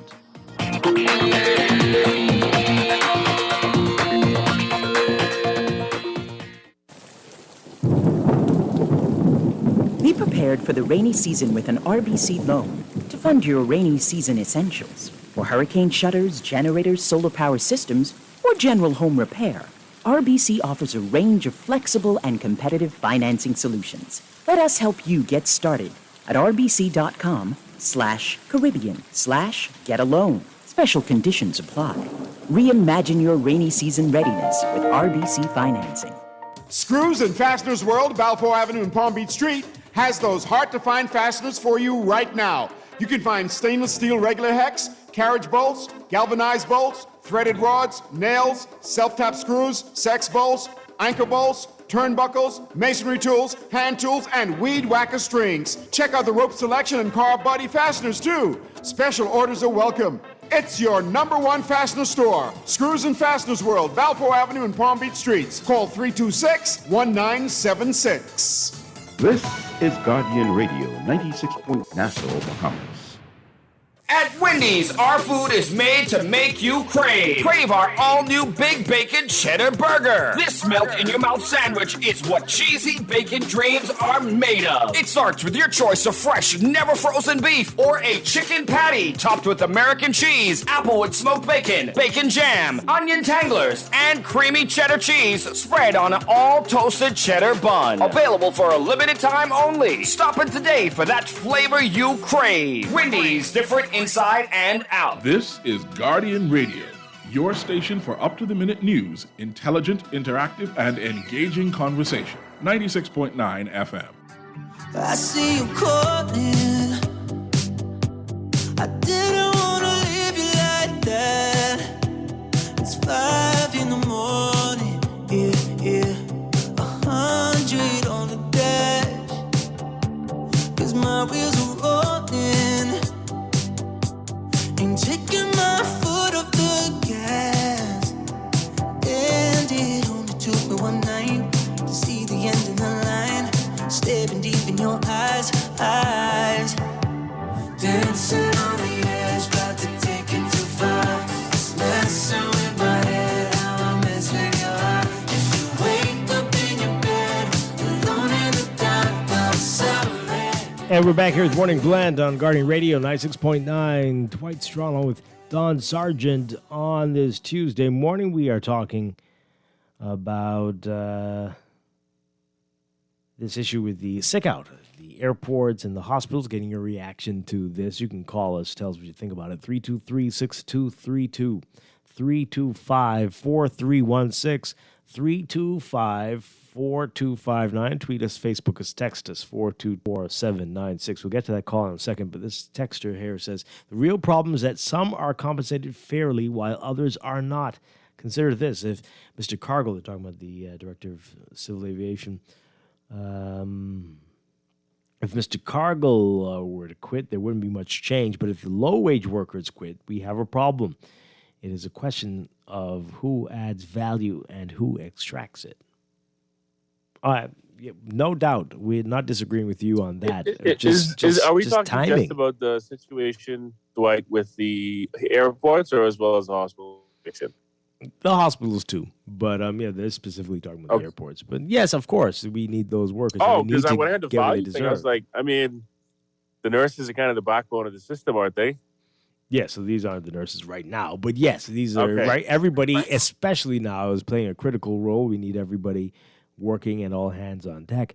It's just the timing. The issue will be there next week too, though, right? Yes, there's never a good time, right? But what are you hoping to accomplish now? I just think it's strange. But somebody explain to me. Make it make sense. Let's see what you have to say. Let's take this call. Good morning, caller. You're on the air. Good morning, Dwight, and I'm Don. I think that's Don. How y'all doing? We're doing well. Good morning. Morning. Okay, morning. I've been holding, and good morning to the nation. Sorry. I've been holding since before the break, Dwight. Can I please make a comment on the COVID-19, and then I'd like to make a comment on the matter regarding the union. Okay. Okay, thank you very much. I appreciate the indulgence. Dwight, the exigency orders dictate, and the exigency orders were set in place by the Prime Minister, right, Hubert Minnis, and they dictate that if you're COVID-19 positive, by law, you must quarantine at home. You cannot leave home. You're required to have access to your own personal bedroom and bathroom to ensure that you don't spread COVID-19. They also require that if you have been exposed to a COVID-19 positive person, that you must self-isolate, and the same rules apply, where you must not leave home, et cetera, for a period of 10 days to 14 days, right? They also invested, and this is the final point on this, they also invested millions of dollars, perhaps tens of millions to date, in putting in place the infrastructure for the COVID-19 police, to the cars and the personnel, et cetera, right? To ensure that they police the matter of persons staying home. And so why would the government turn around, Dwight, after realizing that these are the strict measures by which persons are monitored? Why would they then turn around and simply release on the Bahamian people the fact in law that persons who are infirmed have a right to vote, and they must be provided for to ensure that that right is protected? But the government does not see fit to ensure that they put the necessary protocols in place to reduce as much as humanly possible the possible transmission and contraction of COVID-19 during a major event that could easily turn into a major COVID-19 super Anton, hold on. Yeah. Now, first of all, the PLP threatened to sue. They threatened legal action if this didn't happen. Now, they are taking protocol, they're taking precautions, but what else? Is that not enough? What else are you suggesting? What else should be done? Good question, and your statement is a little misleading, right? Because yes, the Progressive Liberal parties, certainly through our leader, did fight and stand up for the rights of persons who are infirm to exercise their sacred democratic right. However, that has nothing to do, Dwight, with ensuring that as the responsible person, the Prime Minister, the Minister of Health, the Minister of National Security, and the parliamentary committee from their responsibility. Okay, Dwight, so what is your suggestion? To put in place the safety protocols necessary. That's beyond regular health protocols for COVID-19, because the only thing that they're interjecting or adding right now or trying to enforce right now are regular protocols. But Dwight, if that was the case, right, why not allow persons who are positive with COVID-19 right now? Why not allow persons who have been exposed to those persons who are positive with COVID-19 to just roam about and insist that everybody wear their masks and insist that everybody... Anton, come on now. Come on. No, I understand the point. I understand the point. No, answer my question. What would you want to see? I would want to see, Dwight, as we had this discussion earlier, Dwight, right? And the Prime Minister may not, in the last instance, considering that he was negligent in planning and properly preparing, seeing as though he did not use the 17 months ahead. Oh my goodness! Okay, we only have a few hours on the air. Can you answer the question, please, Anton? What would you want to see? You got your wish. Everybody else is very, very nervous. The quarantine and COVID people are going to be voting. What do you want? What would you prefer to have seen? Clearly, your mic is louder than mine, and you know that. As it should be. As it should be. Now, answer the question. Answer the question. I am. They should have arranged a separate COVID-19 site for persons who are COVID-19 and who have been exposed to COVID-19 positive persons to go and vote, considering they could not arrange mail-in ballots, considering they could not arrange electronic ballots. At this point, the least they could have done was arrange a separate day and a separate site where COVID-19 persons could. That doesn't take much planning. That doesn't require much logistics. Oh, it certainly does. Require much manpower or resources in order to execute, and it would guarantee as much as humanly possible that you would have worked that poll. Pardon me? You would have worked those polls. Right. Clearly, we have healthcare professionals who are on the front line every day, who are frustrated with this government, who are working under those conditions of dealing No, with they're in the very ill hospital. COVID-19 They're in the persons. hospital dealing with people who are sick. Now, if you're well enough to come and vote, what? Who's going to work that poll? And the government had the responsibility as the persons with the legal authority in the country to make those provisions to ensure that infirm persons with COVID-19 or exposed persons rights were preserved for them to vote. And so they have the responsibility to ensure that they make all necessary arrangements rather than just allow Well, it didn't person happen. It didn't happen. So that's the end of that. Now, do you want to get to the other point? Do you want to get to the other point? Yeah. No? You there? No? Okay. Yeah. So come on now. Come on. Oh my goodness. You want the bell rung, you get the bell rung. Oh my gosh, why would you do that now? Then you say you want quarantine people. They said no. The health professionals are saying don't do that. That's kind of silly. And now you get it like, oh my gosh, what? And, okay. Well, Dwight, you know why? It's we're in that season again. The season's almost over. And then if they had done a different line for the COVID, this is discrimination. Why would you isolate me and put me over here in the back of the building where all the COVID? Oh my Lord. Logistical problems. Oh God Almighty. Yeah, logistics is always a big thing for election cycles or elections in general. And considering how close things are to the point where decisions are just being made, those things could have been done. I think we should have planned for this sooner. I would agree with that, but we didn't. And I don't think anybody's surprised that we didn't. I don't think this is shocking to anybody. Just disappointing. But I don't know what his other point was going to be. This texter says Anton's solution is let the BLP do it. Yes, clearly that is it. That's what he's saying. That's it. Oh boy. Let's take this call. Good morning, caller. You're on the air. Caller, good morning. Are you there? No. Okay, let's take that other one. Good morning. You're on the air. Good morning, guys. How are you all this morning? Doing well. My suggestion would have been the old track stadium that we have in the rear of the police college, which has a 15-foot wall. Those persons that are quarantined can come in the car either with themselves or someone else who in their family who is also in quarantine. Have a drive-through where they just come to the tent. They have one or two medical professionals assisting them along with whoever the persons in the polls. That can work because they're drive-through. They're not coming out their vehicle. You understand what I'm saying? Instead of them dipping their finger in ink, they could use either the Q-tip and put the swab around their finger, and they could change the ink ever so often, so nobody will be infected with that same particular ink. Okay, or they could just pour a portion of ink for each voter in a very, very small container that they could use to cotton swab and just dip it around their fingers, so nobody will use the same exact ink. That can work. Okay. Thank you. Well, it's not going to happen now. But okay. So nobody wants to talk about the sick out in the airport. Okay, that's fine.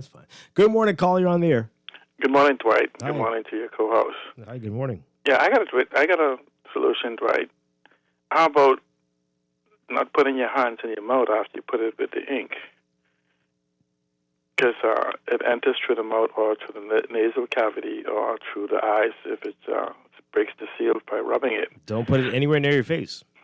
Yes, and what you can do is you can take a little bottle of sanitizer or soap and water and just put your properly wash. And you know what the problem with the soap and water is? The water's there, but if you want to carry a little bit of dish liquid with you and wipe your hand, the problem they don't use the just regular soap, liquid soap, is that it leaves your hand sticky and messy and gummy.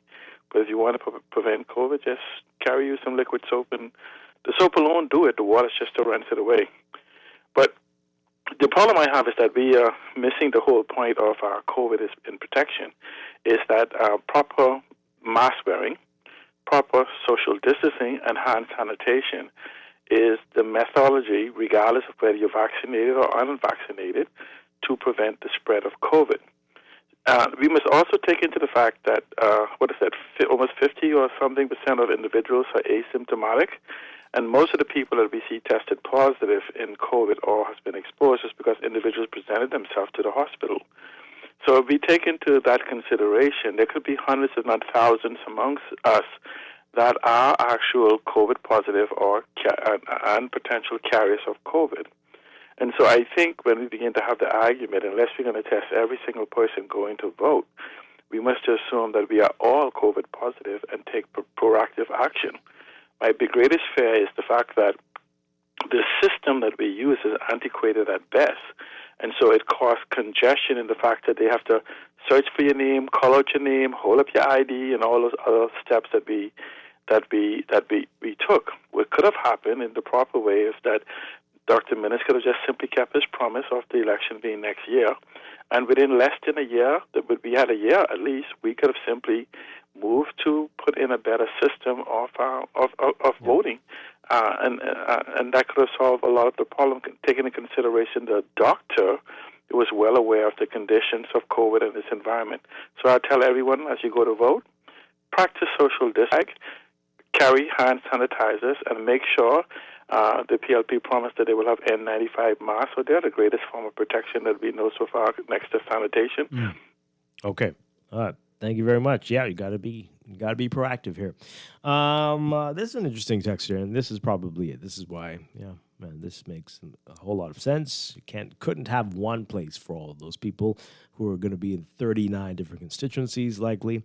The government had no choice but to use this option because they don't have a complete register of these quarantined or isolated people to comply with the remainder of the parliamentary election procedures. You can't pull these foil voters' cards out to have them all in one place or even outside of a tent or drive-by. That would be very challenging, and then you don't know. You don't know. And then I'm sure somebody's going to say also, oh, that's not fair. You're disenfranchising me to make me drive all the way out to Gambia, and I'm in Fox Hill for this one quarantined voting site. Oh, my goodness. You can't win. You can't win at all. And this is why people have been preaching what they've been preaching for the past year and a half about being careful, about not solution. being up around I don't know if you people. can hear me, actually. Yeah, not being around people, not, right? Oh, my God. Okay. We need to take... Can you hear me, Dwight? Yeah, I can hear you. Mm-hmm. Oh, I was saying, I don't know if I think a solution, a better, I don't know, in an alternate universe or something, if we actually had the election next year and not in the midst of, the Delta surge in the country. And again, I'm not talking about politics in terms of who was calling for the bell to be rung. I'm just saying purely on the basis of the COVID numbers, since we make decisions based on data and statistics, right? I don't think this was necessarily the greatest time to have an election in the first place. I'm not so sure lots of planning went into last-minute decision-making. And that's not necessarily an indictment on the Bahamas, because you've seen the same things across the Caribbean as well, and most of the world. But we could have learned from the mistakes of those around us and those in the region, and quite literally implemented things way ahead of time and planned for the logistical challenges that we would inevitably have. But that isn't the case. No. So here we are. Here's a text as we go to the break. Someone says, saying call the election does not equate to endangering people. We are in this position because Dr. Minnis cannot think on complex issues. He knew the date. He should have spoken with his AG and cabinet to come up with sensible protocols for the quarantine to vote. He does not have a pass to throw up his hands and say, this is what y'all asked for. I wish people would stop excusing obvious dumbness and non-leadership. Okay. All right. Well, let's take a break. When we come back, we want to talk about this issue you heard about in the news about this toddler who was bitten by another child at a preschool, and just this bizarre situation here. I want to get your views on it. And coming up, we're going to be talking about the unified bus system. How come nobody's talking about that anymore? What's going on? What is the future of public transportation, especially here in New Providence? That's coming from Warren Glen Business. A lot more to get to. Stay with us. To the sky, so very high, just like a dragonfly. I fly above the trees, over the seas, and all the breeze. Now that your age is not everything, now that your kids call you for advice, now that you can achieve anything you set your mind to, why stop? Nourish your strength and energy with Ensure. Ensure provides protein, antioxidants, key vitamins, and minerals to support your immune system. Now that it's your moment to enjoy your vitality, why stop? Your life, your health, your Ensure. You invest in your children, your home, and your community. But are you investing in your financial future? At CFAO, we specialize in investment management, retirement planning, mutual funds, and private wealth management. Our team of experts never stops helping you plan for tomorrow. Because tomorrow begins today. Call us at 502-7010 to see what our financial advisors can do for you. CFAO, growing wealth for future generations. Have you heard about the COVID vaccine raffle? If you are vaccinated against COVID-19, you can enter to win amazing prizes like food store gift certificates, hotel stays, beach excursions, and so much more. Even if you are previously vaccinated, you can still enter to win. The COVID vaccine is free, safe, and protects you from severe COVID-19 infections. Don't delay. Get vaccinated today and enter to win. Visit www.vaxbahamas.com to register. The FNM is working to build a better future for us all, investing in our youth, delivering tax relief to families and businesses, investing in workforce development, and offering training and assistance to new business owners and entrepreneurs. The FNM is working to build a prosperous post-pandemic economy. On September 16th, we have the opportunity to vote for a brighter future. Vote FNM because it's about your future. This has been a paid political announcement from the Free National Movement. You've tried everything. There's cousins, sisters, auntie, and even hiding your money under your mattress. But is your money safe? Your Bahamian dollar deposit in a member bank or credit union is insured up to $50,000. If anything happens, your deposit up to the insured value will be returned to you thanks to Deposit Insurance. Visit Deposit Insurance Corporation at www.dic.bf. Protection for your money guaranteed with DIC.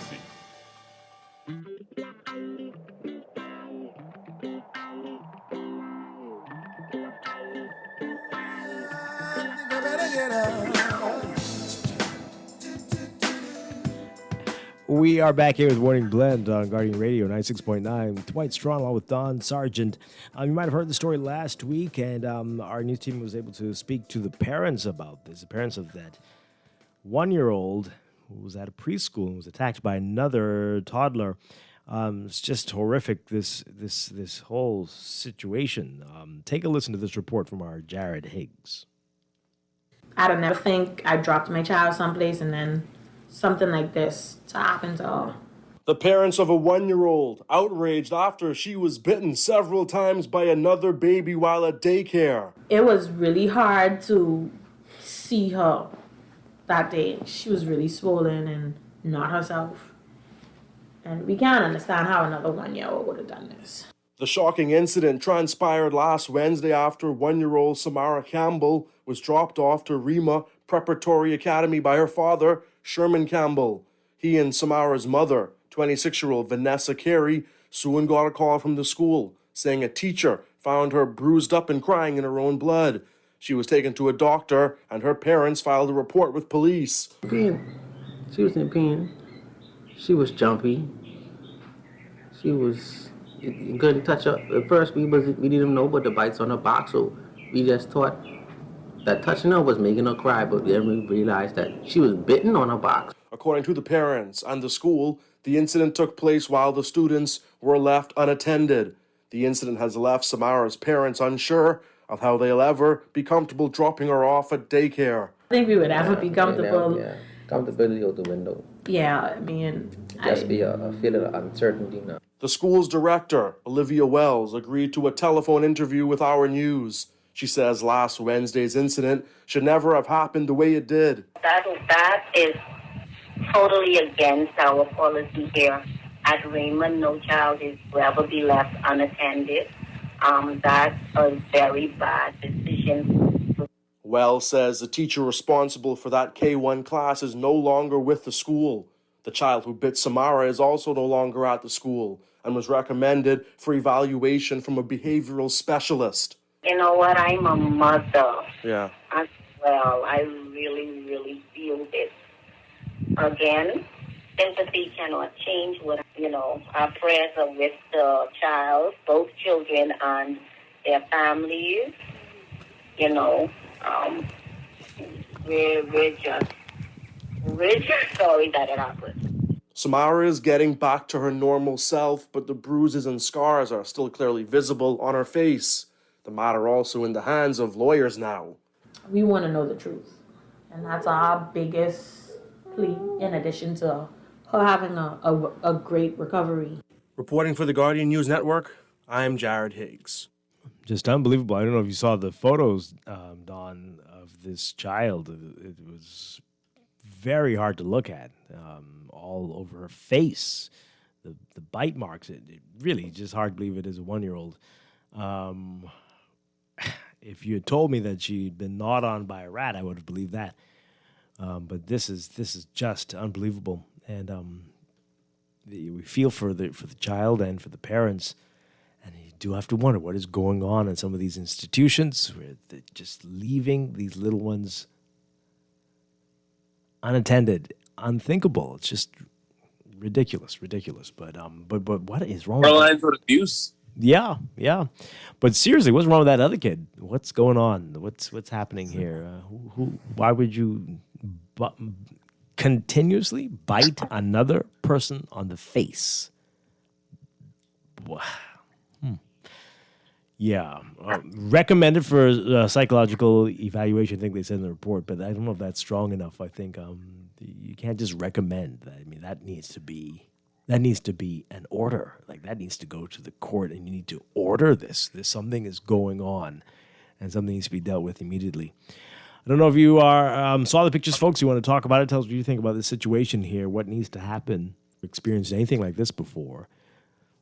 Just very strange. One bite, maybe, but 323-623-2325-4316.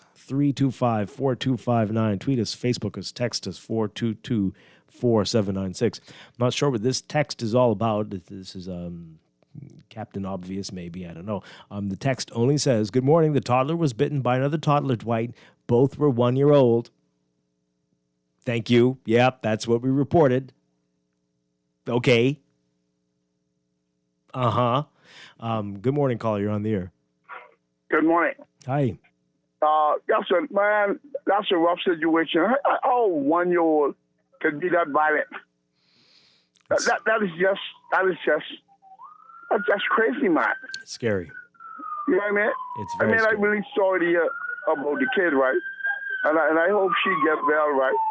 And be stable after that. But that 1-year-old who actually did that, he needs to be really evaluated, because that come like some kind of woman demon child, man. Well, you all have a great day. Thank you very much. Thank you.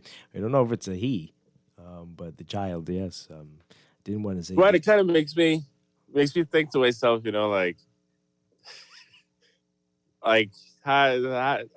you have no real control over that as a parent. One thing you could say is, like, if you are financially stable enough, or you have like the resources, or you're just rich, then you could have one of the parents, or you yourself, mind your own children, not to send them to these sorts of places. But like, for a lot of people, it just isn't an option. And I'm not a parent at the moment, but I just imagine, like, you're powerless to stop it from happening because you're not there.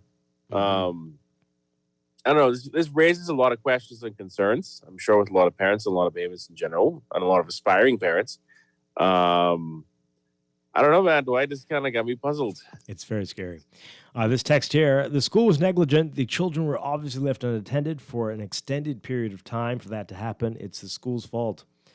Others are not believing it was a child. This one says, ain't no child did that. That's rats. Rats in the daycare. And someone says, were there no other classes nearby to hear the child's screams? It's just a very, very weird situation. Just really, really bizarre. I'll take a final call on this. Good morning, caller. You're on the air. Good morning, Bahamas. Hi. Good morning. Good morning. I just heard someone send you a text and say that they believe it's rat. Listen, I have a child when he was 8, 9 years old in preschool. And when I went to pick up my son, he had a big gash on top of his foot. And they said it was another little toddler did that. But, sir, I don't believe that. I believe what that text told you. It's rats, large rats they have inside their place. God, wow. I seriously believe that. When I saw my child, when I picked my child up 6 o'clock, my child had a big gash and no little toddler, these toddlers just barely getting teeth in their mouth. I seriously believe it was a rat. So in that case, too, that child, I saw it on TV. It don't want to look like a little toddler did that. So they need to check with these places, exterminated these places for rats. Okay. All right. Thank you very much. And I really sympathize with that parent because I know how she feels because I've been there and I understand that. Yeah. It's not a good feeling. Rats, tell them look into that. Okay. Yeah, it definitely didn't look like a human did that, not unless it was a cannibal baby. But you know, I don't know which one makes me feel both. Right? I mean, that's rats. That's whoa. Okay. Oh no. Oh dear, my producer's telling. Oh, for the milk, the baby. Oh dear. Wow. Okay, a couple more of these messages before we take a break. A lot of people don't realize that even at a young age, these babies do show signs of aggression, biting or hitting. So it may not be anything out of the normal, hence they need to be watched constantly. So these things do happen. Also, these behaviors are not necessarily learned, but ingrained in human nature. Well, that's, boy. A 1-year-old is a baby, period. The caretaker is at fault. Okay. Regarding the voting with the voting situation, we may need 2 separate voting days. That is one of the ways the protocols can be adhered to. I think that it's going to be challenging. It's going to be challenging. A lot of people aren't going to show up on who need to be in quarantine. Will not show up on the quarantine days. I think that's going to be a challenge. Someone says here, I believe it's rats too. As a business owner, I know the feeling of having policies in place and staff not following them and costing my business. Please let's not drag down this lady's business for a staff member that went against protocol. Tread lightly. Well,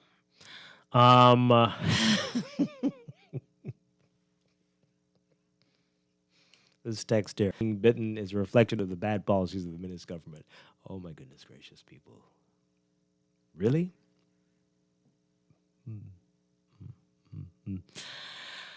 Oh boy, let's talk to the parents of the child doing the biting. They are a problem too. Okay.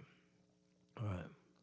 And this one here, before we go down the rabbit hole, there must be a reason they suspected the other child. Yeah, probably a pattern has been established. Okay. Don, you're going to stick around for a couple more minutes? Yes?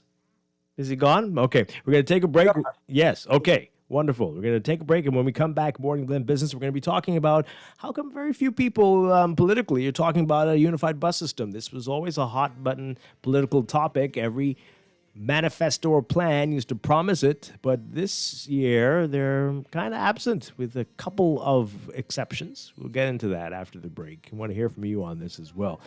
We'll be back. Stay with us. It's start of the end of the old way. Wake up, it's a new day. This is Guardian Radio, 96.9 FM, Nassau, Bahamas.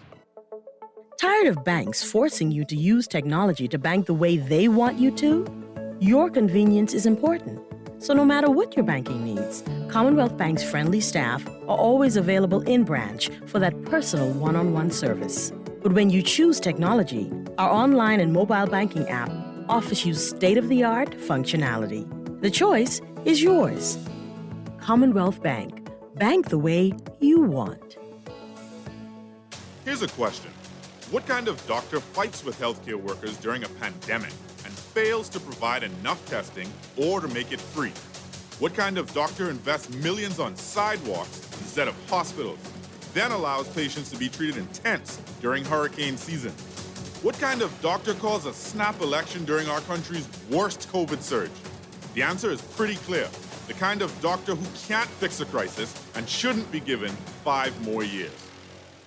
This has been a paid political announcement by Best rate, no delay. BTC gives more savings on the best fiber internet. It's super fast with super savings in every package. Compare and see for yourself. Enjoy up to 150 megabits per second plus 157 TV channels and unlimited home phone minutes for only $99.99. Best rate, no delay. Visit a BTC store to sign up for the best internet experience on the Bahamas' best fiber network. Conditions apply. Hurricane season is here. If you're not prepared, it can really turn your life upside down.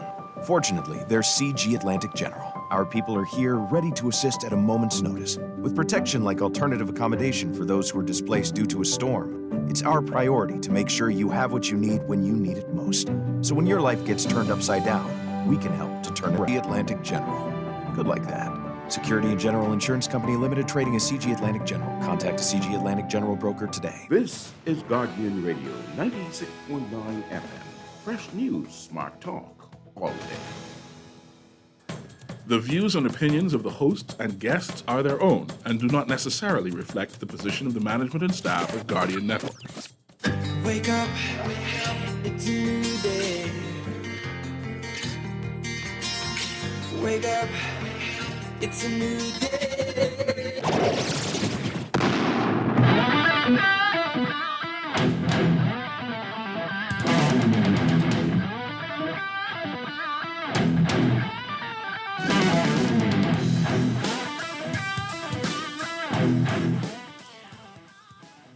Good morning and welcome to Morning Blend Business on this Tuesday, September 14th, 2021. Welcome back to our Morning Blend listeners. Once again, I'm Dwight Strachan along with Don Sargent on this Tuesday morning. And this morning we're talking about the unified bus system.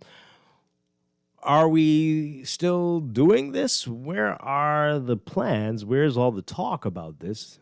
The promises we normally hear around election time, they're absent, largely absent this go around. I've combed through our blueprint for change from the PLP, and I did the same with the F&M manifesto for 2021. I don't see it. Maybe you all see it, and you can direct me to it, but I don't see anything about it. And I've been looking at some of the other parties to see what they say. I found, it's hard to say whether this is the current DNA platform. But anyway, but the DNA does talk about it. In transport and aviation, they say they will implement a unified Bahamas. That'll be a true miracle. I don't know how that would work there. Don, I don't know if you know how it would work for the bus to go to the entire Bahamas, but sure. And they say they will revise the current routing system under the newly instituted unified bus system. And they also talk about what they're going to do about some other issues involving transportation and aviation, implement pedestrian and vehicular road safety training in public schools for all students. That should be mandatory in all schools, but anyway. Increase road safety training for all Bahamians and require persons found guilty of violating traffic laws to undergo road safety courses as part of their sentencing, and strictly enforce vehicle condition laws and impound cars that are unlicensed and or have violated public health and safety laws. Okay, so at least they're talking about it, but it's absent with the others. What's happening? Should we abandon the idea of a unified bus system? I know we mentioned earlier we got some LOLs. I thought Dwight, we did abandon it. Yeah? No? I don't know. I think it was canceled. I think we got a grant from the IDB. Yes. And then we changed minister, I think, twice with the situation. Then COVID happened, and then they just killed it. They got axed. Well, because of COVID, but yeah. Are we? This is us forever now. This is how it is. We can't even think about it anymore. What about learning to live with it? All that talk from last year. No, that's not it. All right. Well, another concern I've had is considering the cost of living in the Bahamas, right? One of the major things that contributes to that, and this isn't my original thought, this is also outlined by a study done by the College in Bahamas with Dr. Ian Strachan, Dr. Saunders, and a few others who's on the whole group that put that paper together, possibly for the government, was that the cost of transportation in the Bahamas drastically adds to how much Bahamians have to spend, because you have to spend money to import your car. and all the costs associated with that. They have to spend money on parts for the car, to pay the duty rates and VAT on that. They have to buy gasoline for this car.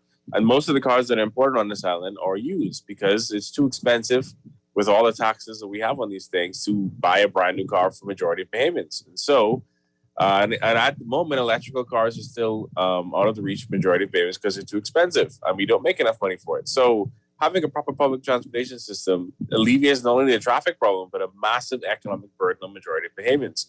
But it seems as though the government isn't necessarily incentivized in doing so because they make a substantial amount of money off of the importation of car parts and cars. So it's like a double-edged sword. But the absolute fact is it would be a lot cheaper and Bahamians would have a lot more disposable income if we had proper public transportation and you did not need to own a car to get anywhere. Providence, an island that is 21/7. Yes, and those are great points there. And so, yes, people need to be aware that that's exactly why we don't have a unified bus system, because the chaos suits people just fine. It works for the folks who are in the bus business, and it suits the government perfectly well.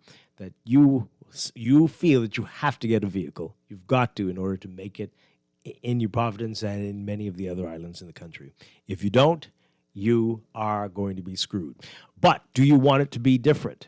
Are you fine with the fact that this has been decided for you, or are you fed up and tired of this and really want to see this change? That's what we want to hear from you. That's why we want to hear from you today. We want to hear what you have to say about it. What should be done here? And have you been telling those who are campaigning what you want? How you feel about this? Let's talk. Give us a call. 323-6232, 325-4316, 325-4259. Tweet us, Facebook us, text us, 422-4796. It's done a pilot program. There have been a couple pilot programs. They both faded with the election the last time. That came around, and that pilot program got shelved, and then another one started, and then COVID came, and it got shelved again. Right now, the various unions and associations are in limbo, as there's been so much upheaval in the bus system in New Providence. Right now, people are just not sure which way is up. So, what's supposed to happen? Is this the way it's going to be indefinitely?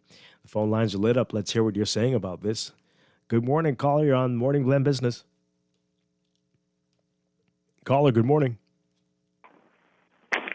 Hello. Hi, good morning. Good morning, Dwight Sparky. Hi. In regards to the vehicles, one person I think is outrageous, and I don't know why our own people do this to us.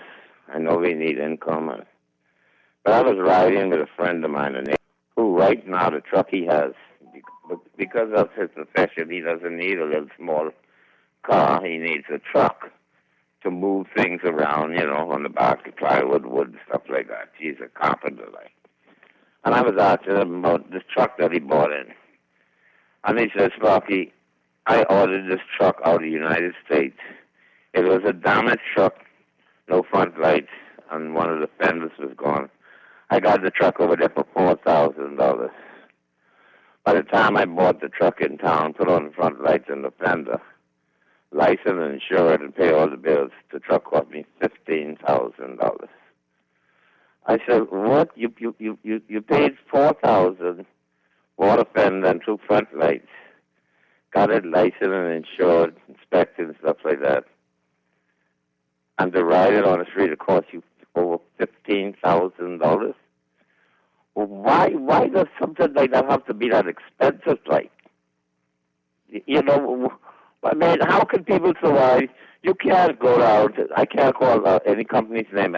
I can't go down to Friendly Ford and ask them to purchase a brand new car. The smallest car they got down there is about $30-something thousand. How can people buy a piece of property? The car costs almost as much as the property that you plan to build your home on. So, hence and the cost of living is going up all around you. Your salary remains the same for 3-4 years. And every day you go to the food store, the cost of living going up. Gas fluctuates. Electricity goes up. Everything's going up and up and up, but your salaries remain the same. Yep. Hence the topic today, Sparky. So how do you feel about it? This could save, as Don mentioned, a lot of people a lot of money if we had a... To the world to live in. I mean, right next to the great United States of America. How can our leaders, who keep saying they're going to represent the people, they won't drive around in no second-hand car? Everybody I see who is elite family, they drive around brand new cars. Everybody around here got one cube, a little yacht, a little this, a little that, what they can buy for $2,000-$3,000. Okay. All right. Thank you. Yes, it's a terrible situation. So are you telling these folks on your rallies, on your motorcades, that you need a reliable bus system, that you need affordable taxis? Are we having those discussions? Why aren't they talking about it? Let's hear from this caller. Good morning, caller. You're on the air. Good morning. Oh, okay. Call us back. 323-6232. 325-4316. 325-4259. Don? Well, Dwight, I was going to say something also to think about, too, the cost of new cars. Like, for instance, but I was very curious as to why people didn't buy new cars.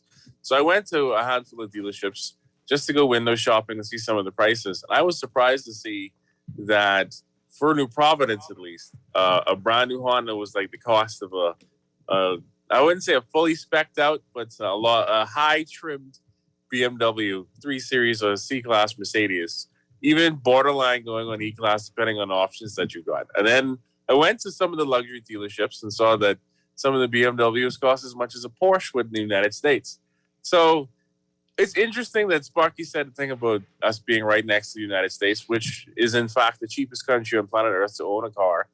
It's at 150 miles away. We are one of the more expensive jurisdictions on Earth to own a vehicle, which is why most people own secondhand vehicles. And all the car parts that you have to buy are super expensive. So I've wondered for years why more people haven't been questioning this whole thing about public transportation. If you go to most major cities on Earth, I wouldn't say necessarily the United States, but if you go places like New York, close on the east coast of the United States up north, you don't necessarily need to own a vehicle. If you go to Europe, you don't need to rent a car if you go on vacation or visiting friends or family at all. Everything is public transportation and it's super cheap and affordable. And so people living in those spaces spend their money on other things. And of course, depending on where you live, the taxes are higher. But I've wondered for years why in the context of the Bahamas, we copied the urban sprawl and everybody needs to buy a car level of development from the United States when we do not have the space in the capital of our country for it. And no one has ever thought about addressing this. Well, they have, but it hasn't been addressed for specific reasons. No one in government has done anything. Because you don't like the alternative idea of how they will make money, which would be income tax or some other forms of tax. Well, true. But the thing is, though, even if you wanted to go for an income tax or the government has to find a way to generate income, you can still generate income from public transportation. Like, it still makes money. People will still come to visit the country and will still use public transportation. You still get the same, not always say the exact same. Of course, you rake in a heck of a lot more, but the drawbacks that it causes and the costs associated with it, with having to build new roads and maintain roads on the level and scale that we do in the Providence, I dare say outweighs any of the financial benefits that the government gets. Okay. All right. I'll have more to say on that in a bit. Let's take this call. Good morning, caller. You're on the air. Good morning. Hi. Dwight? Yes, good morning. Yeah. Listen, only one or two things I need to say is that Aton actually should be paying to come on the air for us to listen to his venom, It's very disrespectful how he shouts. Okay, but we're not talking about it. He's right all the time. But we really have. That was ages ago. We've moved on from him. We're talking about the bus system right now. Yeah, okay. But you know something? He changed the narrative. What I wanted to say, anyway. Okay, let y'all go and talk about the bus services. Okay. You don't have anything to add to that? No, I wanted to talk about how when they had the blackout, how I lost my computer, my 2 TVs, my stereo system, and you can't even get nothing back. Until you take it to a shop and get it fixed and we'll pay. I've been trying to get into you from that time, but every time I try to call, It's like he takes up so much time, and y'all allow him that. You understand what I'm saying? This show ain't only for the PLP, and I'm not voting for nobody. I've been very good with the stuff I do in this pandemic. Stay home, wash my hands, sanitize, and do all these things. Now, when I gotta go for my constitutional rights to vote, I have to be sure whether those persons in there who have COVID will infect me. What kind of country are we living in? The Banana Republic? Dwight, Yeah. you there? I'm listening to you. I am. Honey, Mhm. listen to me. I Yeah. don't know. I know y'all have a job on your hand, but we got to fix this country. Yes. We got to fix it. It's not nice. I live a couple of places over the world, and let me tell you something. We are not normal people in this country. Both parties, not normal. They're just for themselves. Big boy club. I'm not voting. Wow. Thank you, Dwight. Because of the safety issues or because you're frustrated with all the parties? Yeah, no. I see there's plenty people out there who you can vote for. Extremely educated and very well done. The DNA will do a good job in this country. I even think Lincoln will do a good job, better than these two parties. But what can we do? It's just that the cronyism between people are pandering for their contracts and who's going to get this and who's going to get that. Do you know I'm 71 years old and I never got $1 from a government? Because I didn't grow up in that generation where we beg all the time and hustle all the time. Mm-hmm.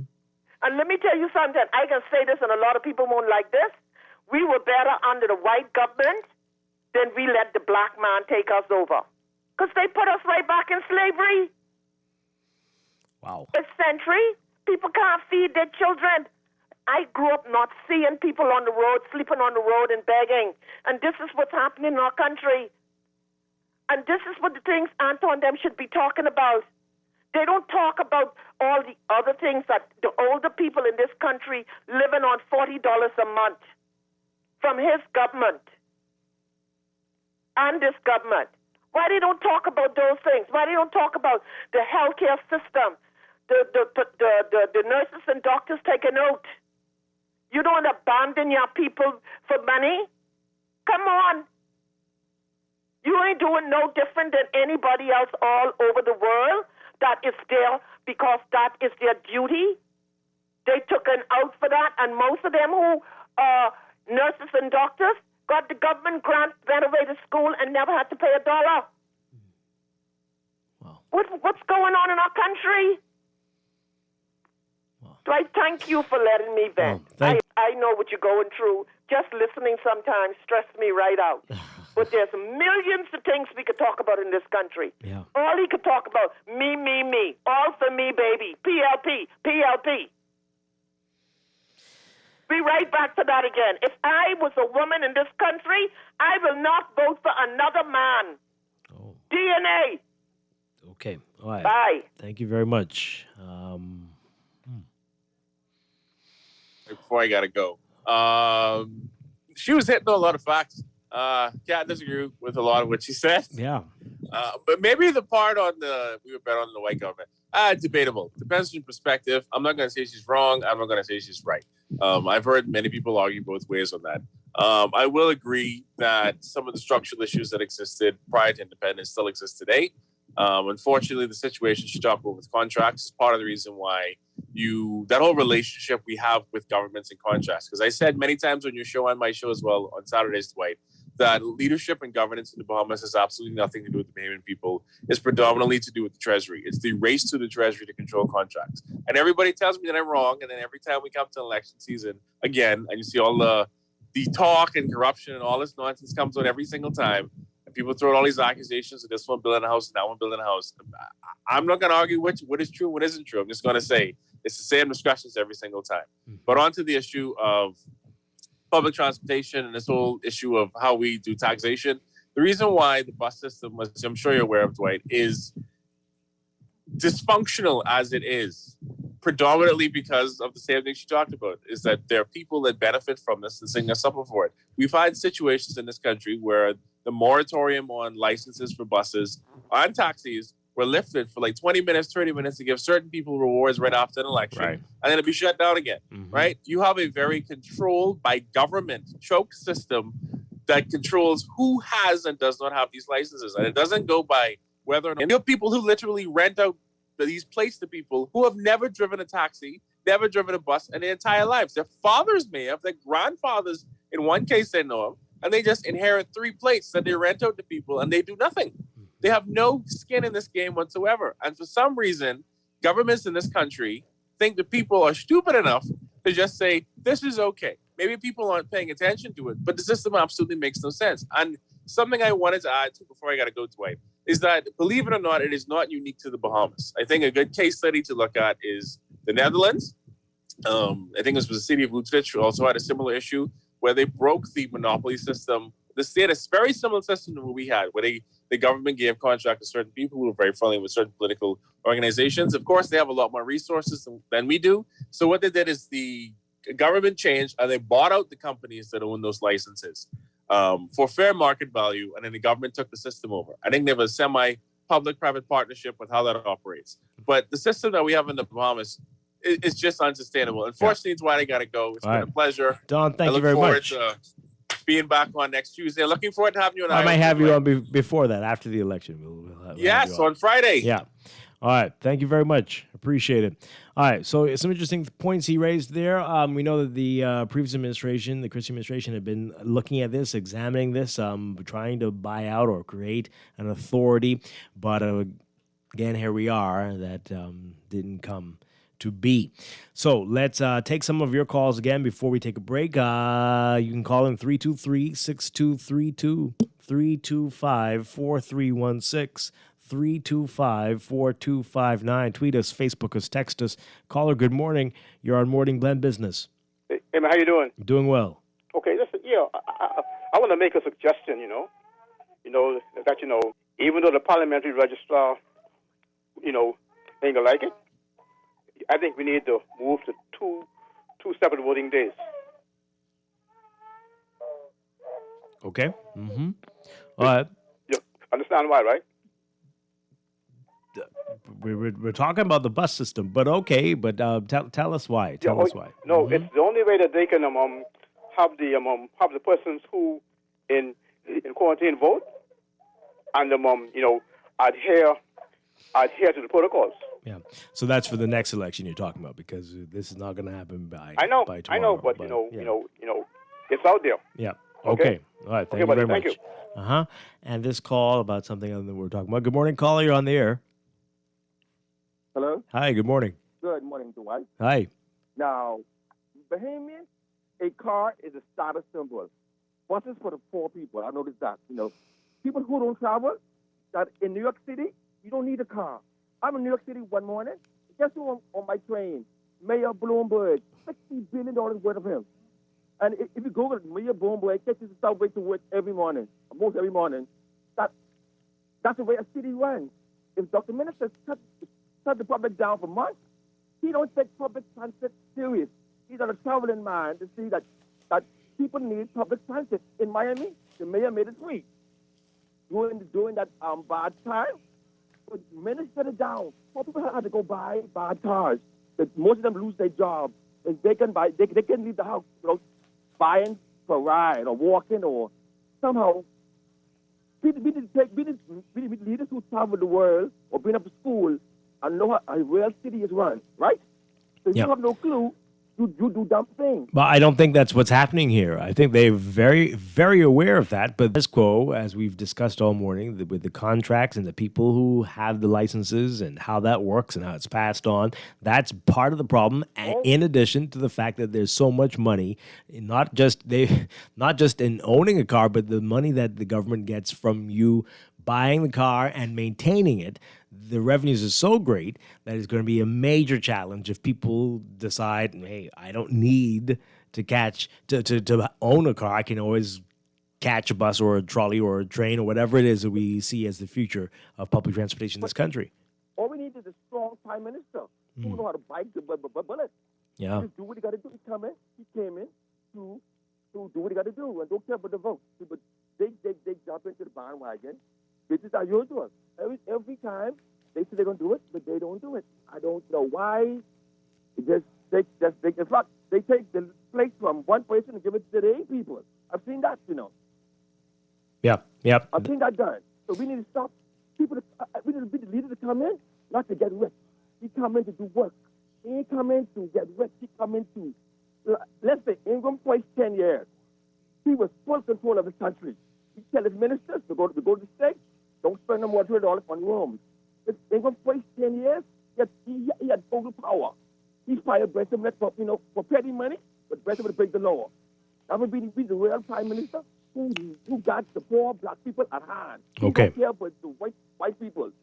All right. He don't want to be their friend. He don't want to eat with them. Well, Period. I mean, that's extreme. But okay, I get your point. Thank you very much. Appreciate it. Let's see if we can get those in before we take our break here. Caller, good morning. You're on the air. Hi, good morning, Dwight. How are you? Doing well. And good morning to the Bahamas.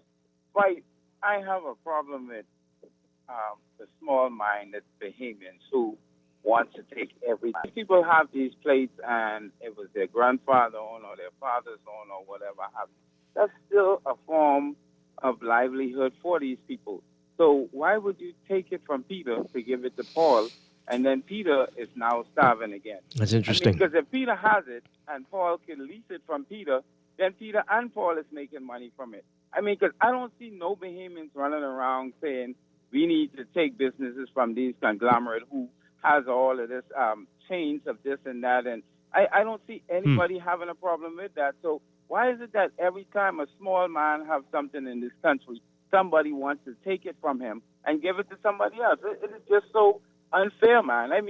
There is a balance there because, like I said, if someone have it and another person can lease it, both persons are now making money. So, don't take it from one to give it to another and then leave that other one. That is a really great point you're making. It is an excellent point, and many of the bus drivers have brought that up themselves and the bus owners. But if the system is only benefiting those few small businessmen that you talk about, and the majority of the population is forced to either endure a very haphazard mix-up system or forced into buying a vehicle, what do you say about that? Should we not be considering the majority as well and the challenges that face them in this very costly country? Well, people buy vehicles because you have some houses that have 5 vehicles in the yard and only 2 or 3 people living in the house. Then what the government needs to do is kind of control the amount of vehicles for a family, because I don't think you need to have a house with 3 people in it with 5 cars in the yard, you can't tell people they can't buy what they could, there are other ways to look at managing this thing, but the bus system, it's a mix-up, but if it's working, let it work, But is it working? Is working for the businessmen that you mentioned? The bus system isn't working. As far as I'm concerned, it isn't working. But my thing is, don't take something from Peter to give it to Paul, and then you leave Peter in a situation. Yeah, that's my great points. And some of the bus drivers tried to organize their own system, but and we had an experiment a few months back. But you saw what happened there, where they were lined up, but some others decided they weren't going to do this and went rogue and did their own thing, and the overtaking and sidewalk driving started up all over again. We got a lot of your calls coming in, a lot of your text messages. We're going to get in all of this after the break. This is Morning Blend Business on Guardian Radio 96.9.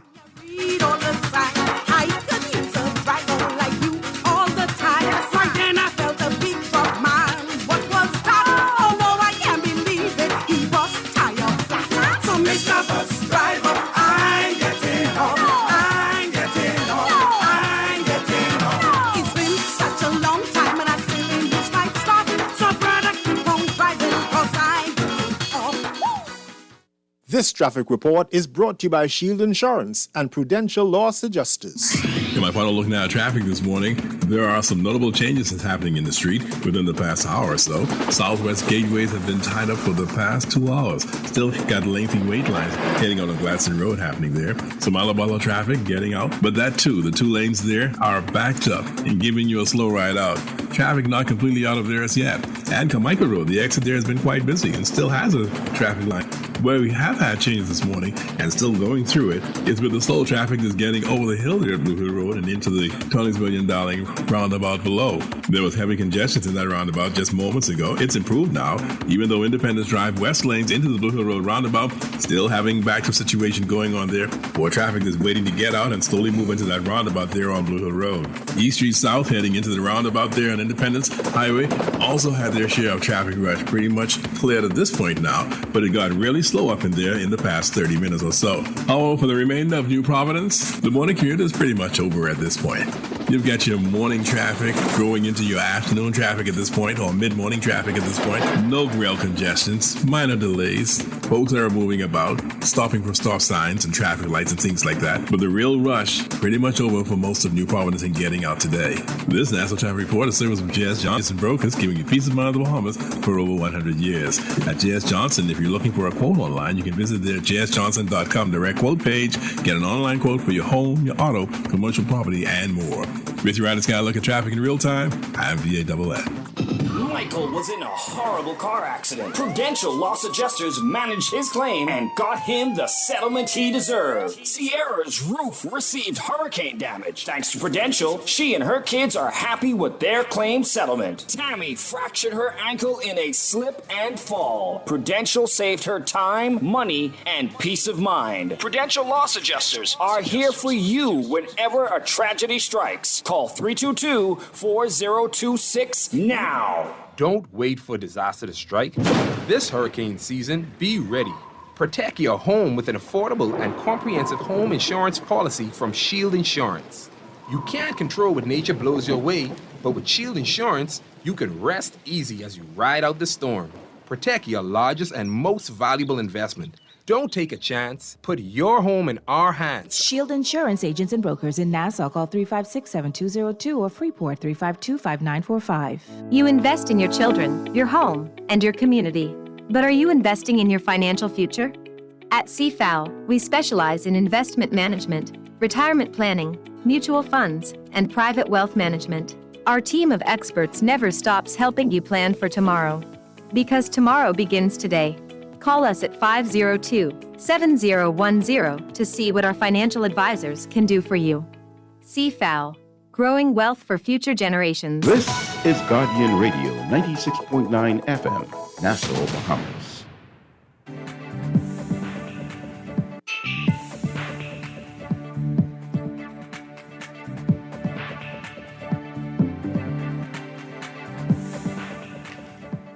It's time for your morning business report brought to you by CFAL. Airlines were affected operationally from the illegal takeout by some airport workers under the Bahamas Public Services Union. That's according to Director of Aviation Algernon Cargill. Speaking to Guardian Business yesterday, saying that specifically that Abaco's airport will be open and operational this week. He said that during the industrial action, early morning Bahamas Air and Western Air flights were delayed, but all other flights were unaffected. He says people traveling from Abaco to Nassau early morning to catch a flight, the connection there may have been affected, but not in Abaco at all after 10 a.m. The Water and Sewage Corporation was scheduled to hold a commissioning ceremony in Abaco yesterday, but officials were unable to fly to Abaco as a result of the industrial action.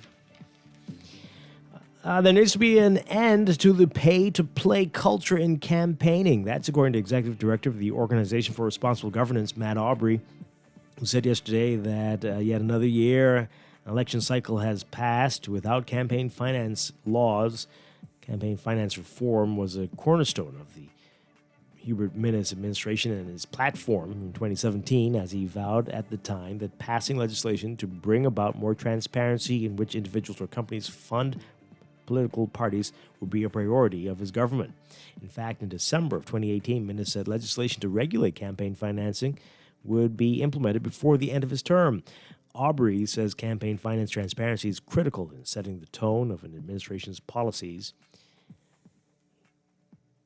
The Organization of American States, which currently has representatives in country to monitor Thursday's general election, made recommendations following the 2012 general election that the government implement a framework for financing political parties and prohibitants or international donors from giving money to campaigns. And WMS Holdings Limited, a company seeking to provide debt-free financing to BPL, says it's sent letters and a project proposal to the Bahamas Investment Authority and never heard back from them.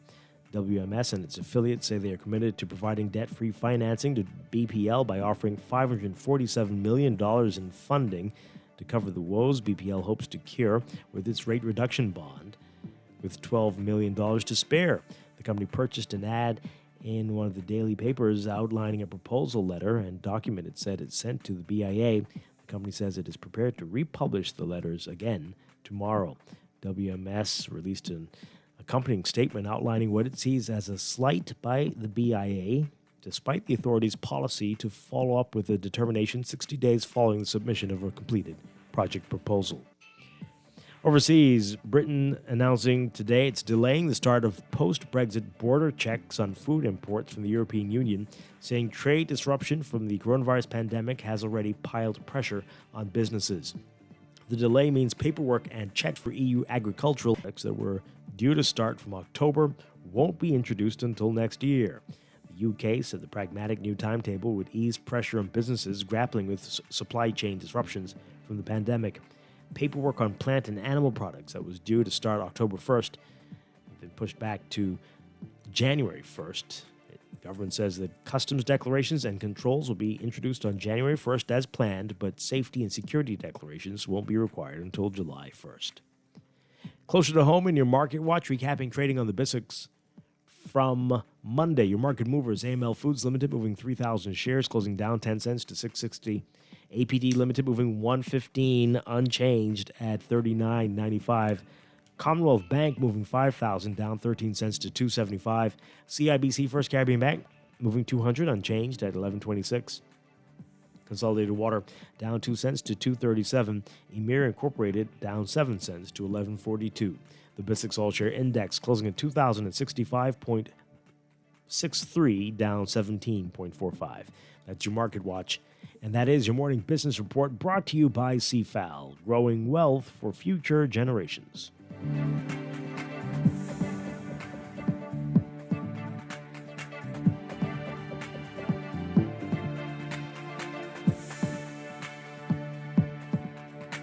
This is Guardian Radio, your station for up-to-the-minute news, intelligent, interactive, and engaging conversation. 96.9 FM.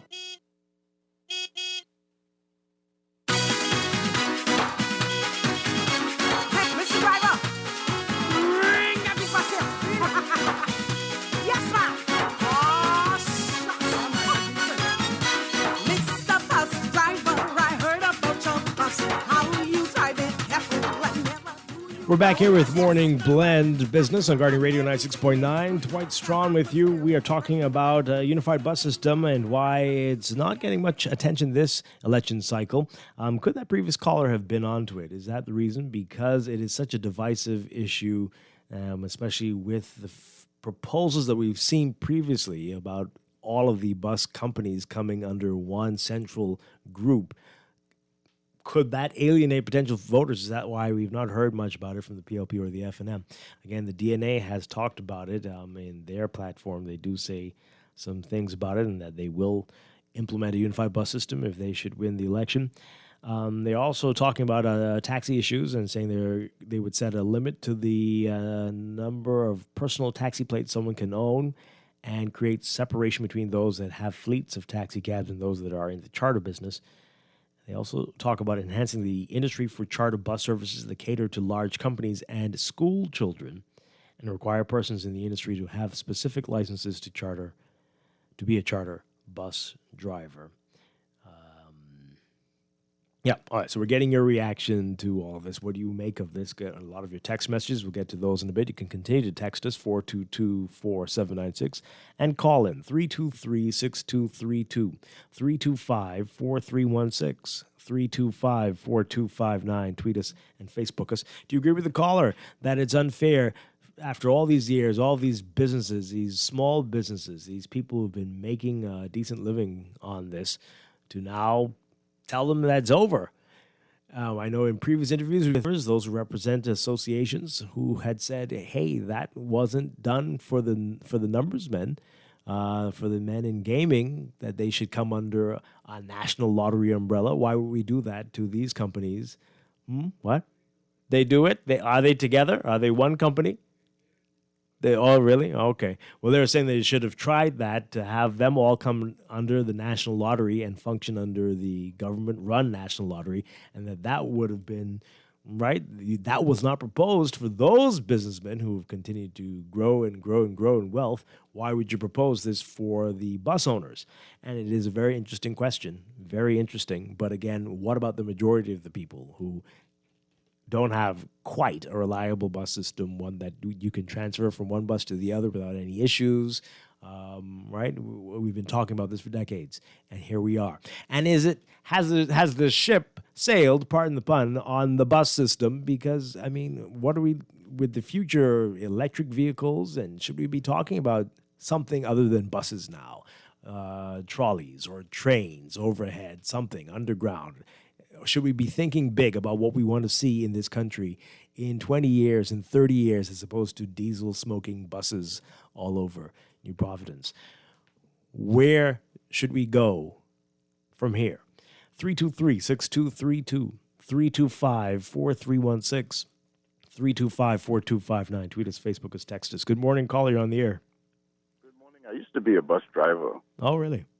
And I remember when the Ramming family, I think one of the sons, implemented a very, very unique system where there was communication and all that good stuff, and I knew where you were. Mm-hmm. And we didn't run up on one another. He took the race out of a particular route, which is a pretty good idea. Mm-hmm. But then there's also, really, it's not going to be unified, because you can boil it all down to this animal kingdom. You have two lions who are going to fight for this pride. And you can compare it to PLP and FNM if you want. But one goes home the winner, one breaks off run and come back in 5 years, or one dies. And then if both dies, then you can have someone like Nick and Bain who could run, who could pick up the slack. So this or their cubs come. Or now you feel it. Yeah. You love what I'm saying? Well. And this is what we are doing. We have privatized ourselves. Imagine someone above looking at this system. It's an animal kingdom. And until we could wake up to the reality that we don't need to have a sovereign to consent to their services, we will still be in this animal kingdom. What do you think about that? Oh, dear. So back to your story with what happened to the ramming system. What happened to that? Is he gone? Hello? Yeah. What happened to them? What happened to that It just system? It just fizzled out because it was such a grand system, and it was too good to work. Right. Yes. That's the animal kingdom. All right. Oh dear. Oh boy. Yeah. So until we could, and it's easy to do. You just have to have a heart and a mind of truth, and not trying to conquer and divide. If you conquer, preserve.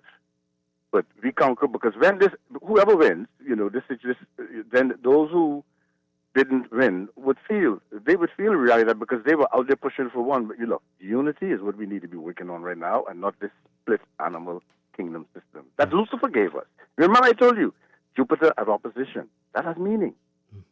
Yes. Okay. Thank you very much. Appreciate it. Wow.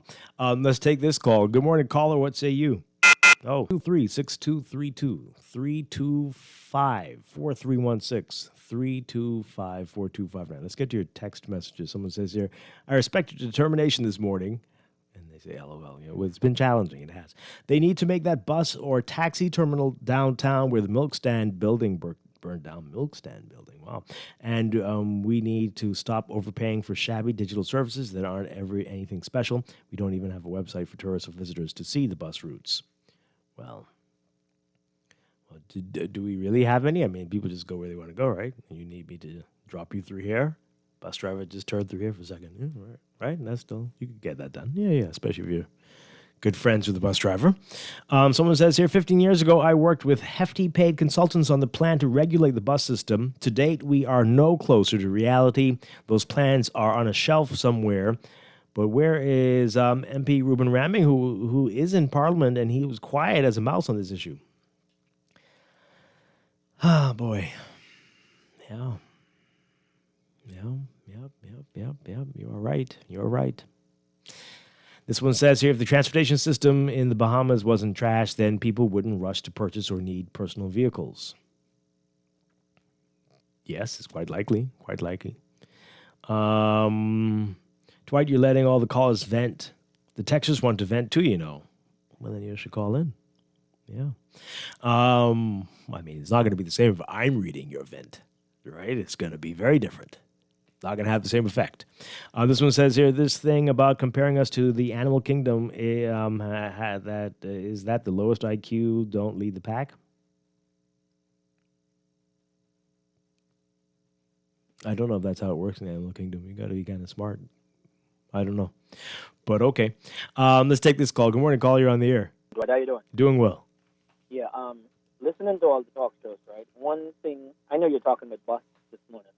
The one thing I don't hear push forward much, and I read this on Facebook, a post like, Bahamas, what is this all about? What is this election is all about, right?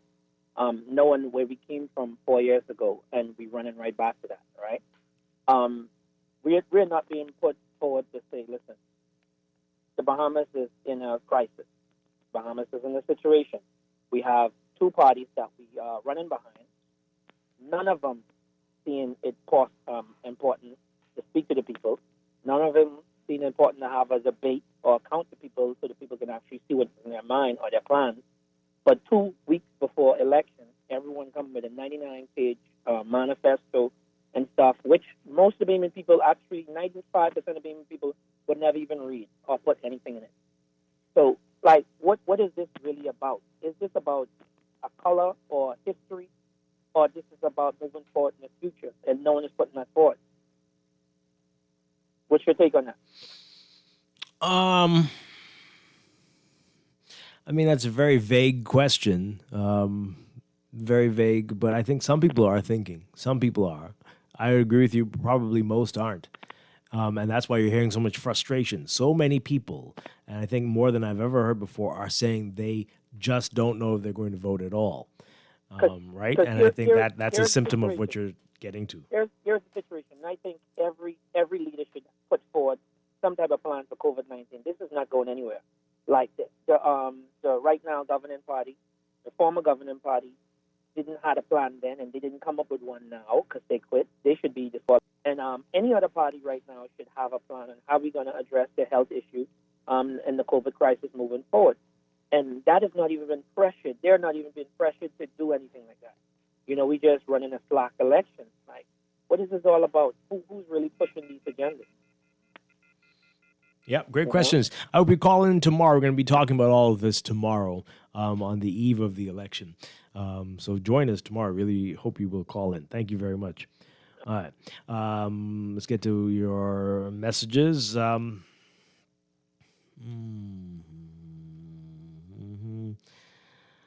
boy. Do I want to read this? I don't know if I want to read this. Okay.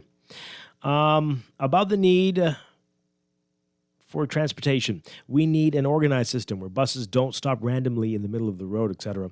The problem is lack of unity in the citizenry for demanding change. We keep getting sidelined by political parties and party politics. Okay.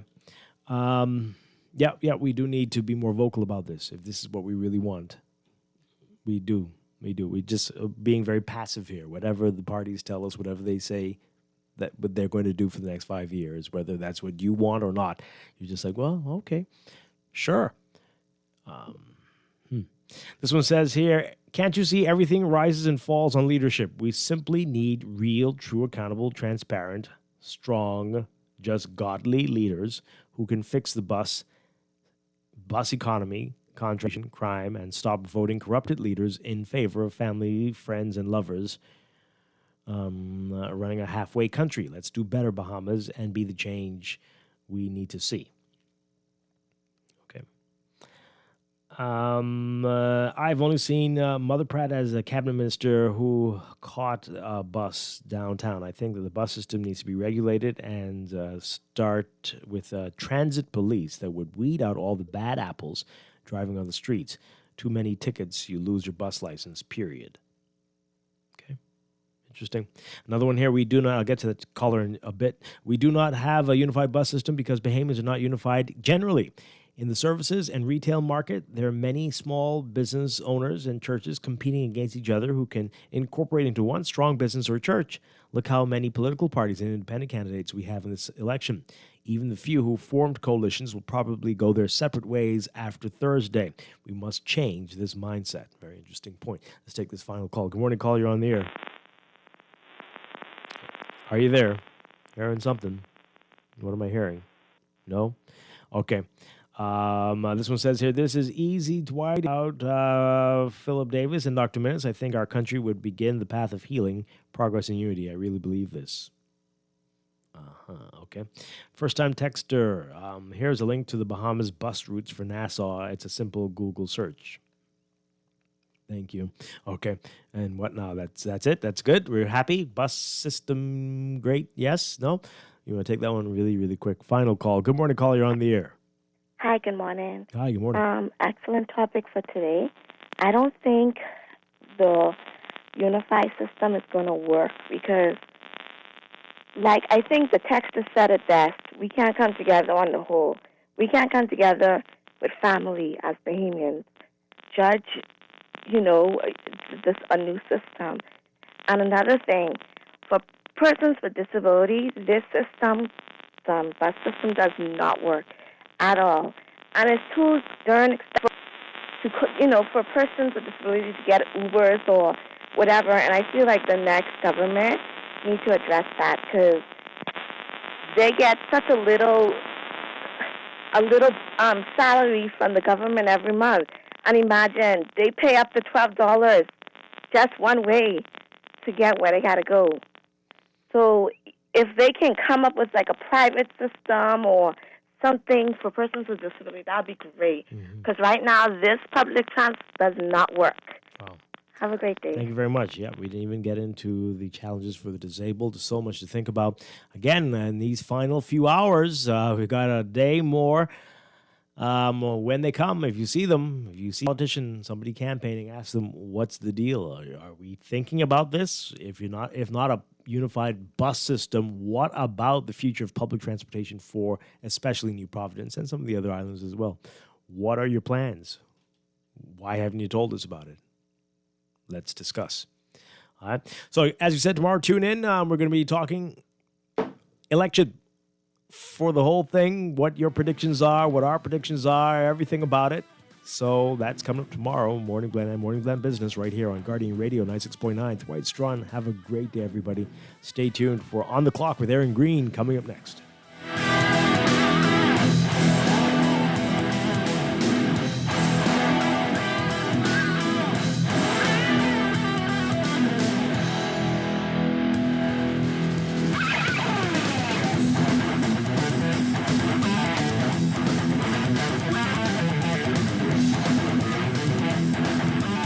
This is Guardian Radio 96.9 FM, Nassau, Bahamas.